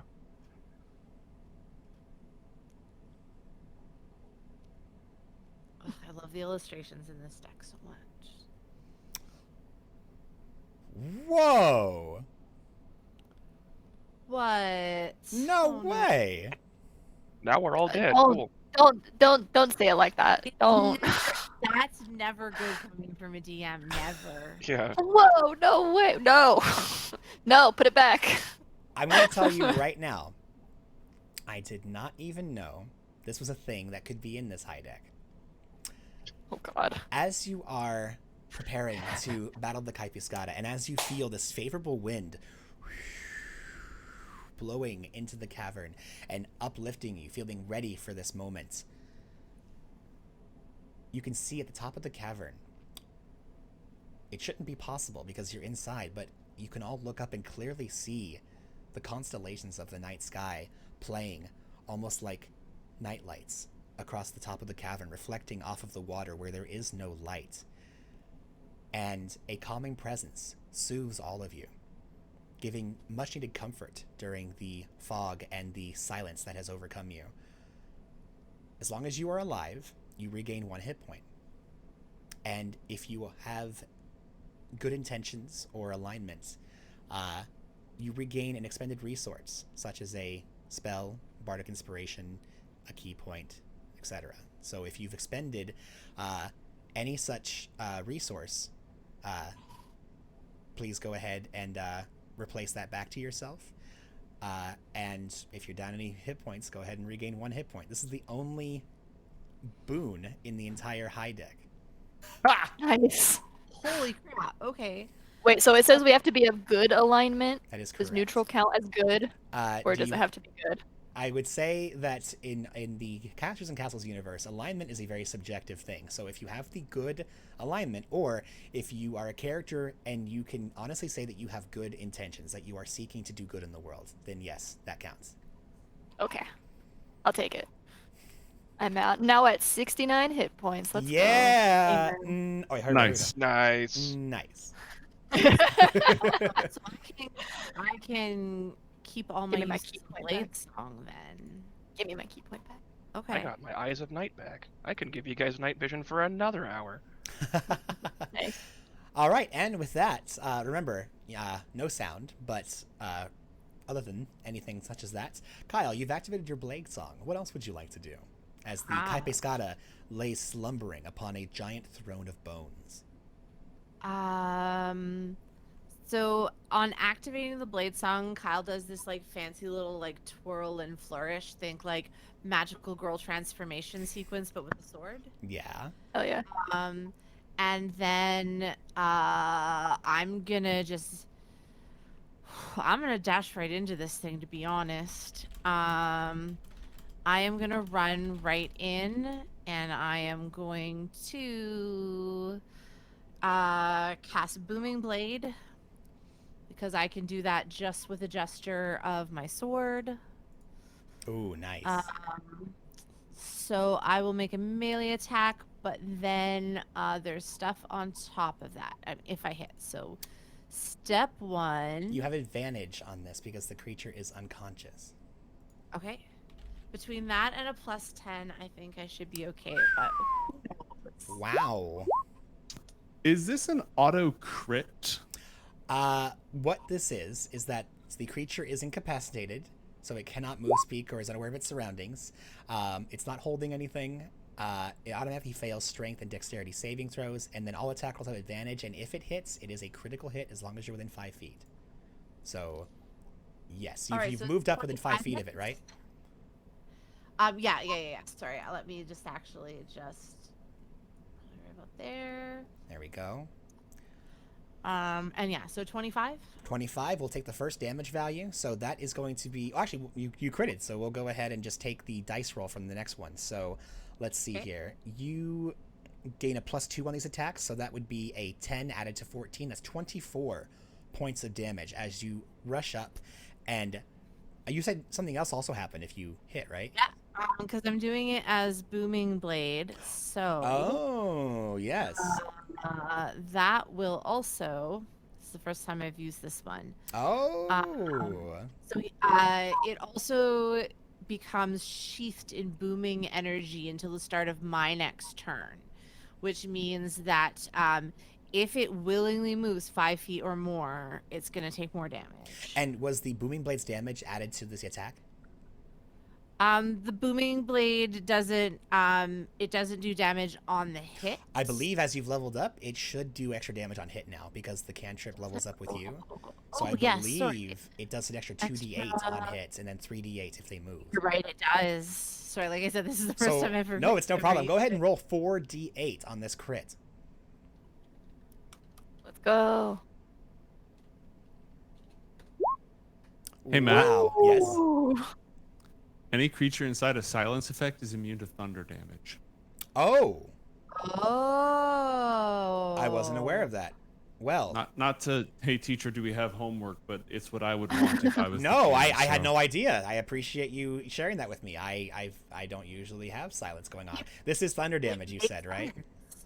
Yes. Oh wait, so that won't happen, and the booming energy will not sheath it, but But you still crit I have for your weapon damage. and I have multi-attack. And you have multi-attack. Okay, I get well. 2 attacks as long as I'm using my one-handed weapon, which I am. Then what does display on? Now, what I am going to say is, because it's not paralyzed but unconscious, as soon as you rush up and strike it with this blow, it wakes up immediately. However, it is still laying down prone, so your attacks will be made with advantage, but this was the only crit. Okay, It is no longer unconscious, so it will not continue to be, very reasonable. yeah. Yes, can attack twice instead of once on every turn. Moreover, one of them attacks a mini cantrip. Okay. Cool. Hey, Kyle, just a quick question. What kind of damage, or what kind of inspiration are you looking at right now? How many inspiration you got? I think I only have the one new one from today. You got one new one for today, and you used up all the rest. I thought you had others. Didn't you have a few others? Because I was gonna make. Don't tell him. Don't tell him. Don't tell him. Don't tell him. Well, no, I'm just making sure that I know what your options are, because I just want to remind you that Rialza, the Kindler of Stars, had displayed momentarily a constellation of stars above you, giving you that burst of inspiration to move in and to defeat your enemies. And Blessed be her name. if you'd like, I would go ahead and take 3 inspiration to make that radiant damage instead of thunder damage, if you'd like to channel that energy. At most, if I have one left over from last week that I forgot about, at most I have 2 inspiration. Party members can donate if they like. If they want to be a part of this, somebody Have who one. worships to Rialza would want to chime in. I'll pass one over. I have 2. Yeah, I'll pass one over. Blessed be her name, and have some inspiration from Praise the Kindler. my So Camellia and Not Marin. my. It's she's really. I mean, she's my deity, but she's really more of my sponsor, I guess. I don't know how to. Yeah, I mean, non-warlock patron for sure. That's I mean, Yeah, patron, but yeah. not patron as in like you're getting spells from them. I mean, in all sense and purposes, like It's a holy patron. Because I have a really awesome girlfriend. Today's stream is sponsored by Railta Shadow Legends. So what I'm gonna do is go ahead and hold on. I already to marked your- mine off. So Yeah, take yeah, what I yeah. So gave we're you. gonna take one from Camellia, we're gonna take one from Marin, and I'm gonna take this one from the queue, so that way we can empty out our queue, and go ahead and hold on to whatever other inspiration you had, and that 19 radiant damage is going to go through and strike into the Caipiscada, searing into its hide. Kyle's gonna be surprised at the result of the damage because this spell has never done that before. And above you can all see that the constellation actually came down almost as if the stars were falling from the top of the cavern, and they imbued itself within your blade as you struck it home. Cool. Marin's just in the background, like raising the shield to the weird constellation that shouldn't be there. And you can see, Kyle, that surrounding this creature is just this radiant pulse, as it seems as though it might not happen again, but at least for now, your booming blade is more like a radiant blade. Okay. Cool. Love it. Kyle's gonna kind of like glance over her shoulder at Marin for like just a second and back again. But yeah, other than that, she's just gonna, find her center of gravity, keep her like knees flexed, and she's in like a good fighting stance and ready to see what happens. Yeah, when you glance back, you get that Jeremiah Johnson like. Awesome. And were you going to make your second attack? Oh yeah, right. Thank you for reminding me. You're welcome. I'm also just going to go ahead and roll the Caipiscada in now that you've messed it up. Is it 22? That'll hit. Okay. 14 more So- points of damage. Excellent. Well done. Okay. And next up, this is are you going to move anywhere, or are you good where you are? I'm gonna stay here. Perfect. All right, next up, Gepachi with Camellia on deck. What do you do? All right. So after seeing this, Gepachi is still trying to kind of hide a little bit, but I am going to do a few different things here. So she'll kind of like crack her knuckles together, and you kind of see that they start like kind of glowing with some lightning energy, like little sparks of lightning start like flashing off her talons and stuff like that. And first thing I'm going to do from one of my attack rolls, I'm going to use one of my abilities called Breath of the Dragon. Ooh. So basically, let me put that in chat for you guys. But what she's going to do is she's going to channel energy in her mouth, and I can use one of my attack actions to basically I can do either a 20-foot cone or a 30-foot line. And she's going to do lightning damage. Ooh, nice. So each creature in that area must make a dexterity saving throw against my key save DC, taking damage of the chosen type equal to 3 rolls of my martial arts die on a failed save, or half as much on a successful one. Okay, let's And go ahead and... my save is still 14, so 3d8. Oh, that's terrible rolls. That's okay. All right, dexterity saving throw. A dirty 20, so they do save. Jeez. Okay, so yeah, he takes 4 lightning damage, and then from there she's going to fly down, and I still have 3 more attacks because I'm going to use a key point to do Fury of Blows. So we're just gonna hit him with lightning damage because each strike is going to be lightning damage, basically. And she doesn't really know if lightning damage does anything to this guy, but he's a fish, so. Yeah. All right, it's prone, so it's going to be with advantage. Go ahead and send him. Cool.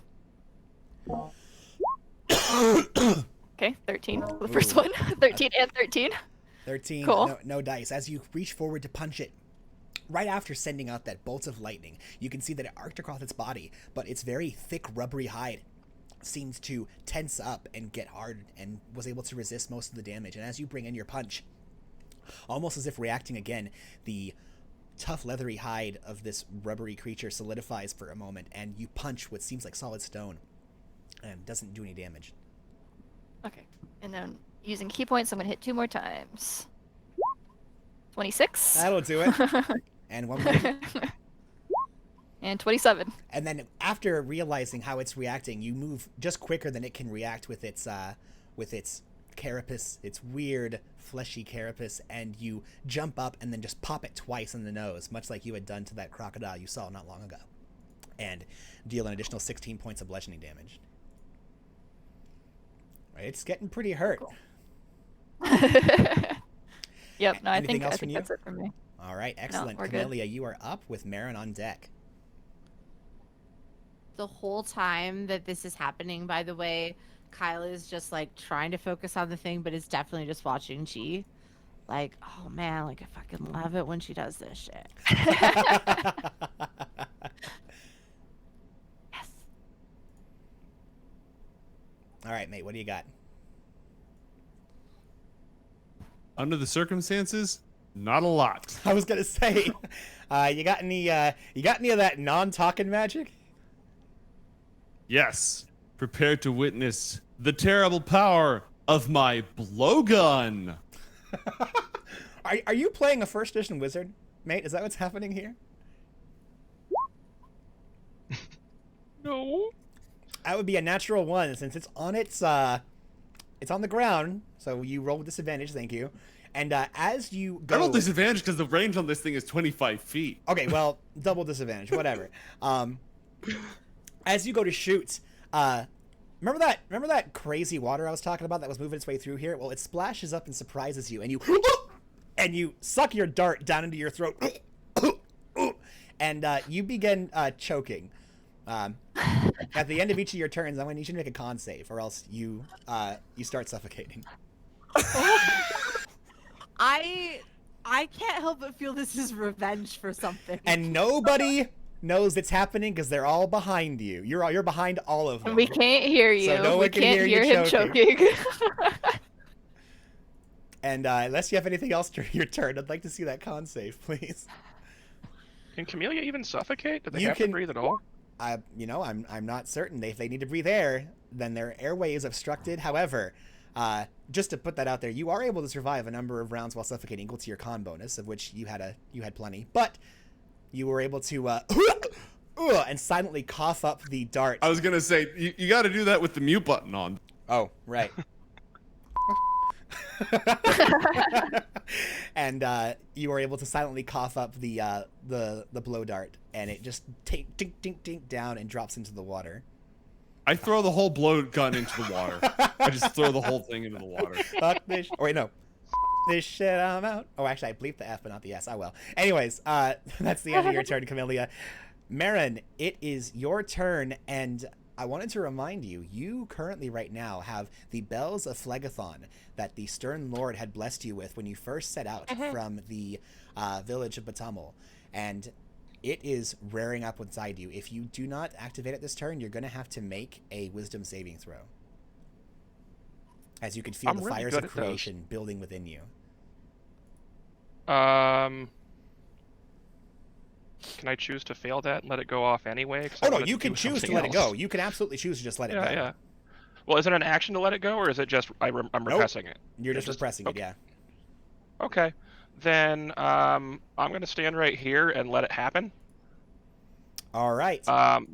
But my actual action, I want to do this first, Okay. just because. I can't. I had some cool lines written out to like activate this thing, but Yeah. there's no sound, so I just present my holy symbol, which is hanging on my neck here, and a 30-foot radius sphere just emanates from me, filling the area with twilight. Ooh, very cool. Give me just a moment here. You said a 30-foot. Yeah. All right, give me a second. Big. Or actually, no, wait, I have a better way of doing that. Because it emanates from you, right? Yep. Oh, okay, yeah, this is easy. Just give me an aura. If it loads, anyway, here we go. And you can just add an aura to me, and it'll go everywhere. There we go. Yep, there we go. And you guys don't know this as characters, but what this does is that at the end of your turn, I can either choose to end a charm or fear effect on you, or give you 1d6 plus level 10 hit points. So, Well, yeah. that's cool. And then here are the bells. All right, and as you activate the Aura of Twilight and then send out the Bells of Phlegethon, you feel within you, as you let it release, this burning, weaving, almost like snake-like fire, exits out your eyes, your ears, your mouth, just exploding out from you. And then the DM starts coughing. Perfect. And It's from the flames. Exactly. Very hot. And as the fire weaves out from you, darting and twisting, turning and churning, it expands out and encompasses a large area around you. You are only targeting the Caipiscada, is that right? Yeah, if I'm allowed to choose what I'm hitting with it, then yes. Yes, you're reaching out and you are choosing only the Caipiscada as your target, and the flames wreathe through like a fiery serpent, starting off at the base of the pile of skeletons and wrapping up and around, becoming a pillar of flame that ignites the throne of skulls that the Caipiscada sits upon. And as you are releasing this ability, Marin, all of you, even though there is a field of anti-sound within each of your heads, return to me. By fire be purified. Your duty is served. And as the flame explodes in the area, actually, I should say all but Camellia heard that. Everybody who is within 30 feet of the exploding Caipiscada, you can hear again. As the silent field that was preventing you from doing anything, it seems as the flames burn away not only the creature, but that fiery, or the shadowy aura that was preventing any of you from being able to hear. And the Caipiscada is going to take... Let me go ahead and pull that up. That's a chunk of damage. Wow. Just to remind everyone, this was an act of God that we had dropped at the end of our first episode. 35 points of fire damage. And there is a churning bonfire that has been made beneath the skulls. If this creature remains here, or anything remains in or around these skulls, they are going to be immolated with flame. And, Marin, is there anything else you'd like to do? I mean, I'm mostly just gonna gasp, but then I can hear myself gasping, right? You can, yes. Yeah. So I'm gonna shoot a mind beam over to Camellia. Sound works over here. Camellia, you hear nothing. Well, it's telepathic. Hey, Camellia doesn't hear anything. All right. Silence is a hell of a thing. It's It is a It's complete more than silent and total silence. void. Yes, exactly. right. Yeah, I only had a bonus action left, so we're good. Okay, excellent. Alrighty. And awoken angrily from its slumber, no longer downed and flat-footed, the Caipiscada rises.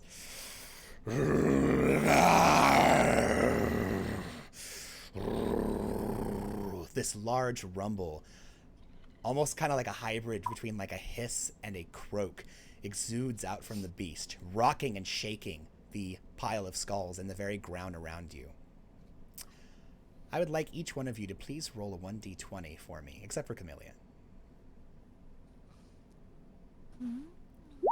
Mate, did you mute yourself since you're the only one who's no longer in the... Yeah, okay, good. That's funny. All right. And, okay, the lucky winner of this focus of attacks is going to be Gepachi. The Caipiscada turns, you having been the closest one to its grasp that had just punched the crap out of it, it turns on you, growls menacingly, and reaches out with a claw to attack you. Does a 23 hit? Yes. You take 18 points of slashing damage as a long, slender, but powerful claw rakes across your form. You are able to dodge out of the way to escape most of it, but some of your feathers go flying as it catches the edge of your wing. Ow. And following up, as you dodge mostly out of the way of the claw, it brings its mouth down for a 23, grabbing you with its mouth. I need you to go ahead and make a Constitution saving throw as its fangs tear within you. It injects poison within your form. I forgot. I cannot be poisoned, You but can't be poisoned? nope. Monk shit. Well, Oh, shit. uh, Purity of the body. never mind. It bites within you. The poison suffuses and spreads throughout your body and does nothing, as your body just naturally eliminates the toxins that fill within you. However, you do take 18 piercing damage, so a total of 36, and you are now grappled within its mouth. It is going to take you a successful grapple check in order to try to break away from this creature. Okay. So I'm going to go ahead and put this little handhold as the two of you are having a good old time. And it has you in its mouth, and it's just shaking you about, attempting to tear the flesh away from your body. And that will be it for the Caipiscada. Next. Raw chicken can give you salmonella. And next we have Kyle, top of the round with Gepachi on deck. Kyle's mad that this thing attacked Chi. She's like not pleased about it at all. Because she definitely like sword in hand was like, fucking bring it. And Yeah. the thing went for somebody else. So not only it didn't see her as being like the worthy target, but also like no fucking beating up on Chi. It's not okay. Kyle knows that she can handle herself, obviously, but still does not like it. All right, we're gonna do this again because it's not silent in here. So we're gonna run with the booming blade to start. Nice. And Gepachi, can you go ahead and lower your hit points by 18 more damage, since the piercing damage was another 18? Did I not? I should be at 51 now. Yeah, so the claw brought you from 69 to 51, and then Oh, the 33, bite brought you to... sorry. Yeah. No, it's okay. I did it in my calculator, Yeah, but I yeah, didn't do it on the thing. My No bad. worries. And then give yourself slash roll. Oh, right, end of our 6 turns, right? Plus 11. Get 16 temp HP. Wow! Nice. And Kyle, Twilight you can Sanctuary is really good. tell... Yeah, it is. Kyle, you can tell that the Caipiscada appears very wounded. It is bloodied after this onslaught.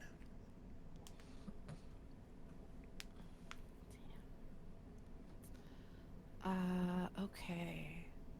So yeah, right where I am, we're gonna booming blade off the top. Does a 21 hit?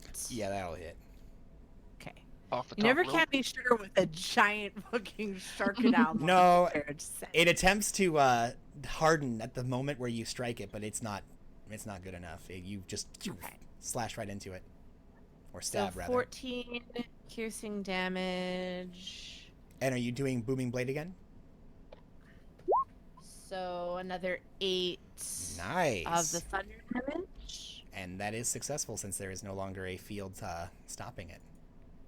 All right, and then another like without a spell this time, but another fancy slash at it just for an extra attack with the sword. That's a 25 for 9 points of piercing. Yeah, that'll do it. Ouchies. Ooh.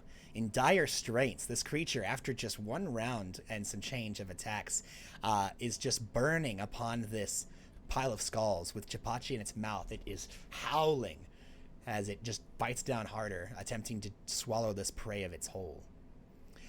Would you like to do anything Kyle else? definitely on the second attack is like, "You let her go, you monster!" in with the sword. Almost in response back, as you slash it with that second attack, it brings its maw down and attempts to slam you with Gepachi. However, you nimbly dodge to the side. Ow. Fuck you, I'm gonna my beat a friend. motherfucker with another motherfucker.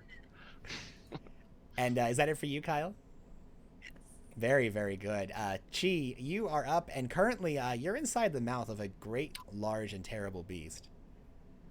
Yeah, so what do I have to do to, like, get myself unstuck? Is that... It will take, let me see, let me just read to make sure I'm not missing this correctly. Is Is it a whole action? Is it a bonus action? So here's the funny thing.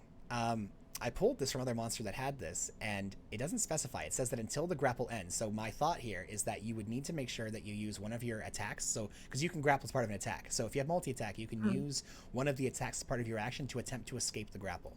So Okay. it would be a DC 17 either athletics or acrobatics check to attempt to slip out of the jaws of this creature. So if I can attack once and also do that, then that's what I'm gonna do. Yeah, so you I want to can attack. attack Oh, yeah. first while I'm in its mouth. Perfect. All right. And I'm going to do another Breath of the Dragon. Ooh, okay. Let's see it. And instead of I'm doing not locking your mouth with you. In my very close experience with this monster, have I noticed that if the thunder damage is doing anything, or if it's mostly just bouncing off? No, it hurts. It certainly hurts. It wasn't super effective last time, but that was mostly because it somehow sensed it coming and was able to shrug off most of it. But you sense that there's nothing blocking it from being effective. Okay, so yeah, she's gonna do lightning damage again, and she's going to do it straight into its mouth, just down its throat. Perfect. Since she's already in its mouth anyway. All right, go ahead and roll for it.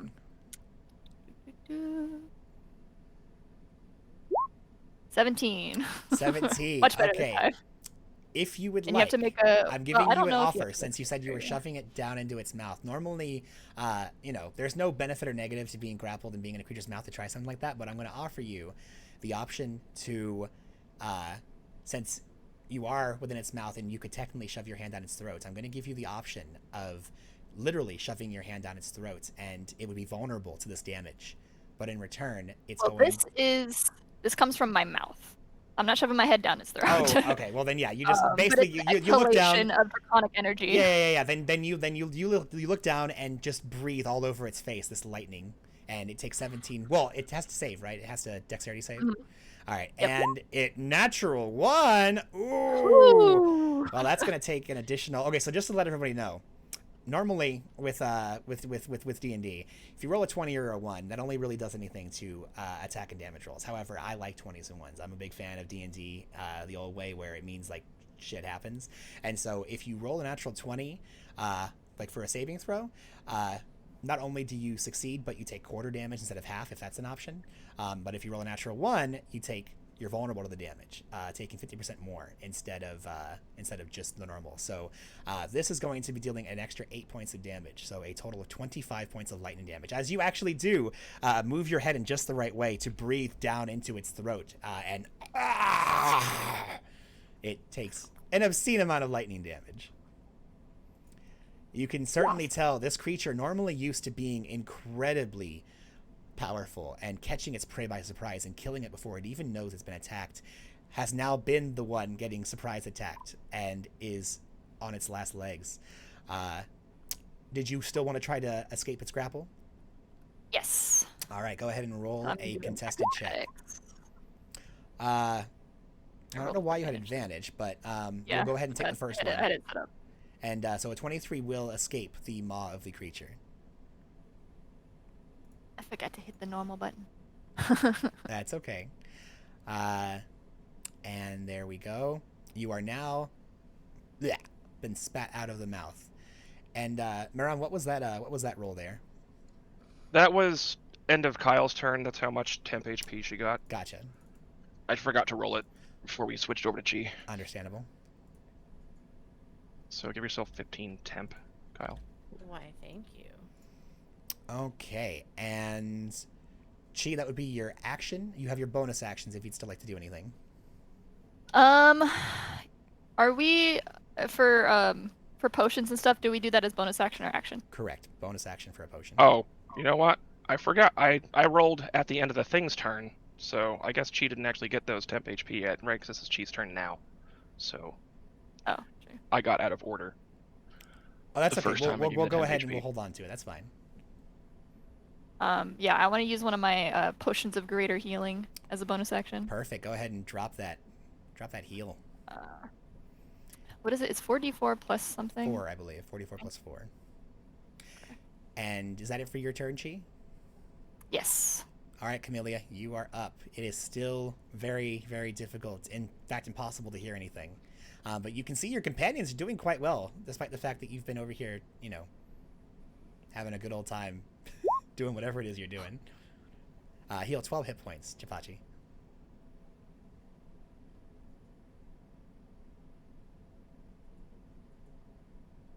Camellia will eye the river. How fast is it moving? Oh, I have a swim speed. I don't give a damn. Yeah, you don't give a damn. But it's Yeah, I'm it's just not gonna- that fast, regardless. I'm gonna migrate. I'm just gonna go in the water. Okay. I cannot get to this sphere from where I am, so I'm just gonna go like here. Okay. And then I'll go ahead and dash unlucky. to. What happened? Oh no, just you can't get in. That's unlucky. Yeah.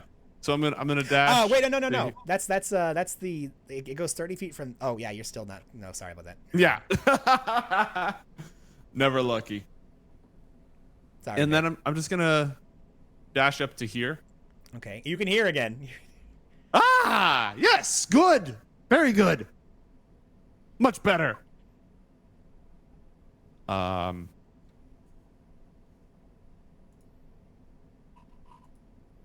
And I don't Marin, you're on deck. have.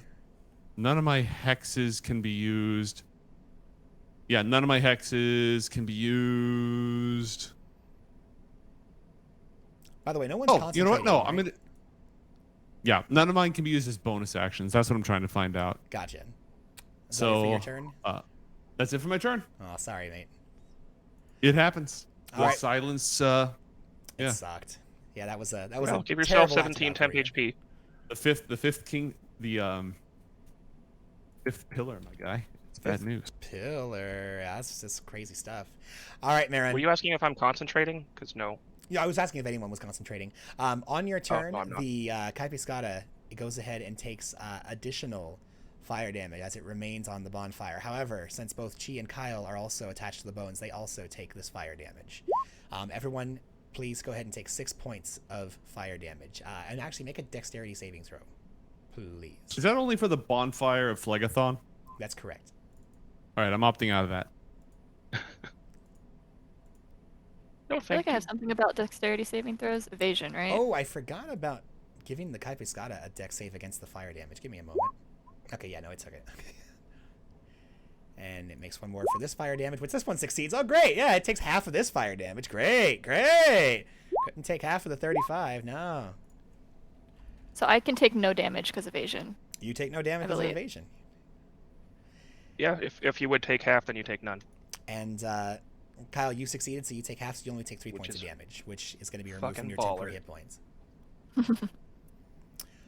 All right, Marin, what do you got? What are you thinking? I'm Do you think Going you'll be to able just to gotta look end at- the Caipiscada's life before it possibly ends one of your companions? maybe. I'm gonna look back at Camellia and say, "Do you hear what I hear?" And then, oh no, I'm not gonna use that one. Because actually I think it probably has really good constitution, so we're gonna use the other one. Or no, actually I think it has bad wisdom. It's a wisdom for this one, right? Hang on, let me double check. I am as scatterbrained as my character, and that is by design. Yeah, it's a wisdom. Yeah, I'm gonna say, "Do you hear what I hear?" And then I would like for the Caipiscada to make a DC 17 wisdom saving throw. Okay. Wisdom saving throw. Actually, I would like for it to not do that. Ah, fuck. Well, it didn't make it. You did ask, and it did make it. Dang. So, what was it you were trying to do? Told the dead. Well, as you bing, the bell of your tolling dead is completely overridden by the bells of Phlegathon that are still burning, and causing the it is the sound of the bells that shattered the silent spell that had covered, and unfortunately, yours cannot be heard over the din of this radiant and fiery energy. All right, that makes sense. Understandable, etc. Do I have? I don't think. Yeah, I think the only bonus thing I could do would be a spiritual weapon, and I don't think I'm actually super concerned right now because you said this thing was looking like super chunky. It looks real hurt. Like, yeah. yeah. Then I'm just gonna stay where I am. Alrighty. And with that, it is the Caipiscada's turn, and it is in its death throes. It realizes that it's not going to be able to get away from your group. It's cornered, and like a cornered animal, it is going to attempt to do as much damage as possible before it succumbs to death. And once more, Chi, it levels its eyes on you since you are the most injured among the rest of the party, and this is a predator that goes for the kill. However, instead of trying to scratch at you and bite you, the creature is going to take its giant slender hand and attempt to wrap around you, trying to scoop you up into its mouth. I'd like you to make a contested grapple check, please. Is that strength means- or Use You can be athletics or acrobatics. Athletics or acrobatics, that's right. acrobatics? It is.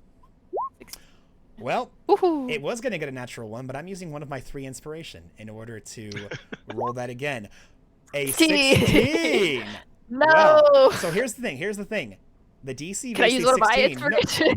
No need. You were able to meet or exceed the DC, so as it reaches forward to grab you, it attempts to pull you into its mouth, but is unsuccessful, as you are able to just barely get out from its grip.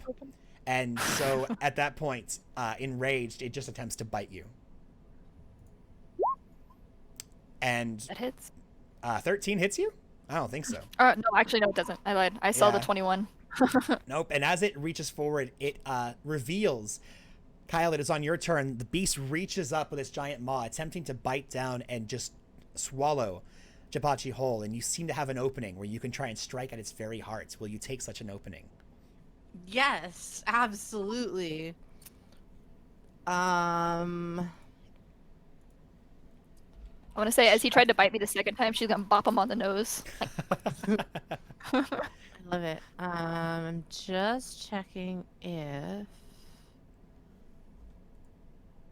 Oops. I clicked on the wrong thing, sorry. That is a multi-attack. It's not what we want.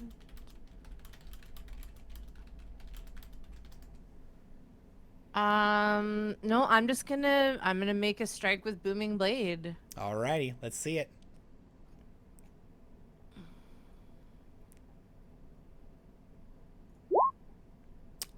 Oh, wait, I have one inspiration left. You have 1 inspiration left. Go ahead and use your last inspiration. In order to instead, we're going to take the original damage, which is 10 points of piercing damage. That's fine. But with a 20, it will hit. Go ahead and please roll the 2d8 for your booming blade. Yes. double eights, double eights, double eights, double eights. Right. This No creature, whammies, no whammies, no with whammies. its Stop. exposed heart teetering at the edge of death. Oh! And with that, Kyle, how would you like to defeat the Caipiscada? Yeah! Woo! Kyle gets very vocal when she's sword fighting and really into it. So you get like a lot of like, I don't know if anybody's read about how like when Ewan McGregor was like kept making lightsaber noises when he first became Obi-Wan Kenobi, and they had to like, she definitely is like very much like ha wah, wah, like just like all of these, even as her sword hits something, she's making the sound of the sword hit with her mouth. So for this one, it really is like she like all the way back and then just this like lunge forward, which doesn't look graceful when I do it, but like imagine like this is a Blade singer in the middle of Blade song. Like this is like watching a ballet dancer who's holding a sword that's just an extension of their body. It is incredibly graceful for such a powerful blow and just directly into the heart. And as you do exactly that, lunging forward with the epitome of grace and talent, you strike true and pierce into the creature's heart, its reflective membrane doing nothing to stop your blade from tearing into its body. And as it lurches, The creature falls forward, and Gepachi steps forward and just boops it on the nose for even daring to swallow her whole. And as the group collects themselves, reeling from the very successful but still dangerous fight, you are able to look across the way and see this creature looking somewhat interested and curious to your group. Let me just pull this up real quick. You are able to see, much like the other fish folk that you have heard about, covered in spines and frills and tentacles, horrid-looking creatures. This one matches that description, but it also appears to be adorned with colorful scarves, and it smells faintly of flowers. And with that, we're going to go ahead and take our break for the evening. Please don't go anywhere. We'll be back shortly as we continue on with the Curse of Tamreon.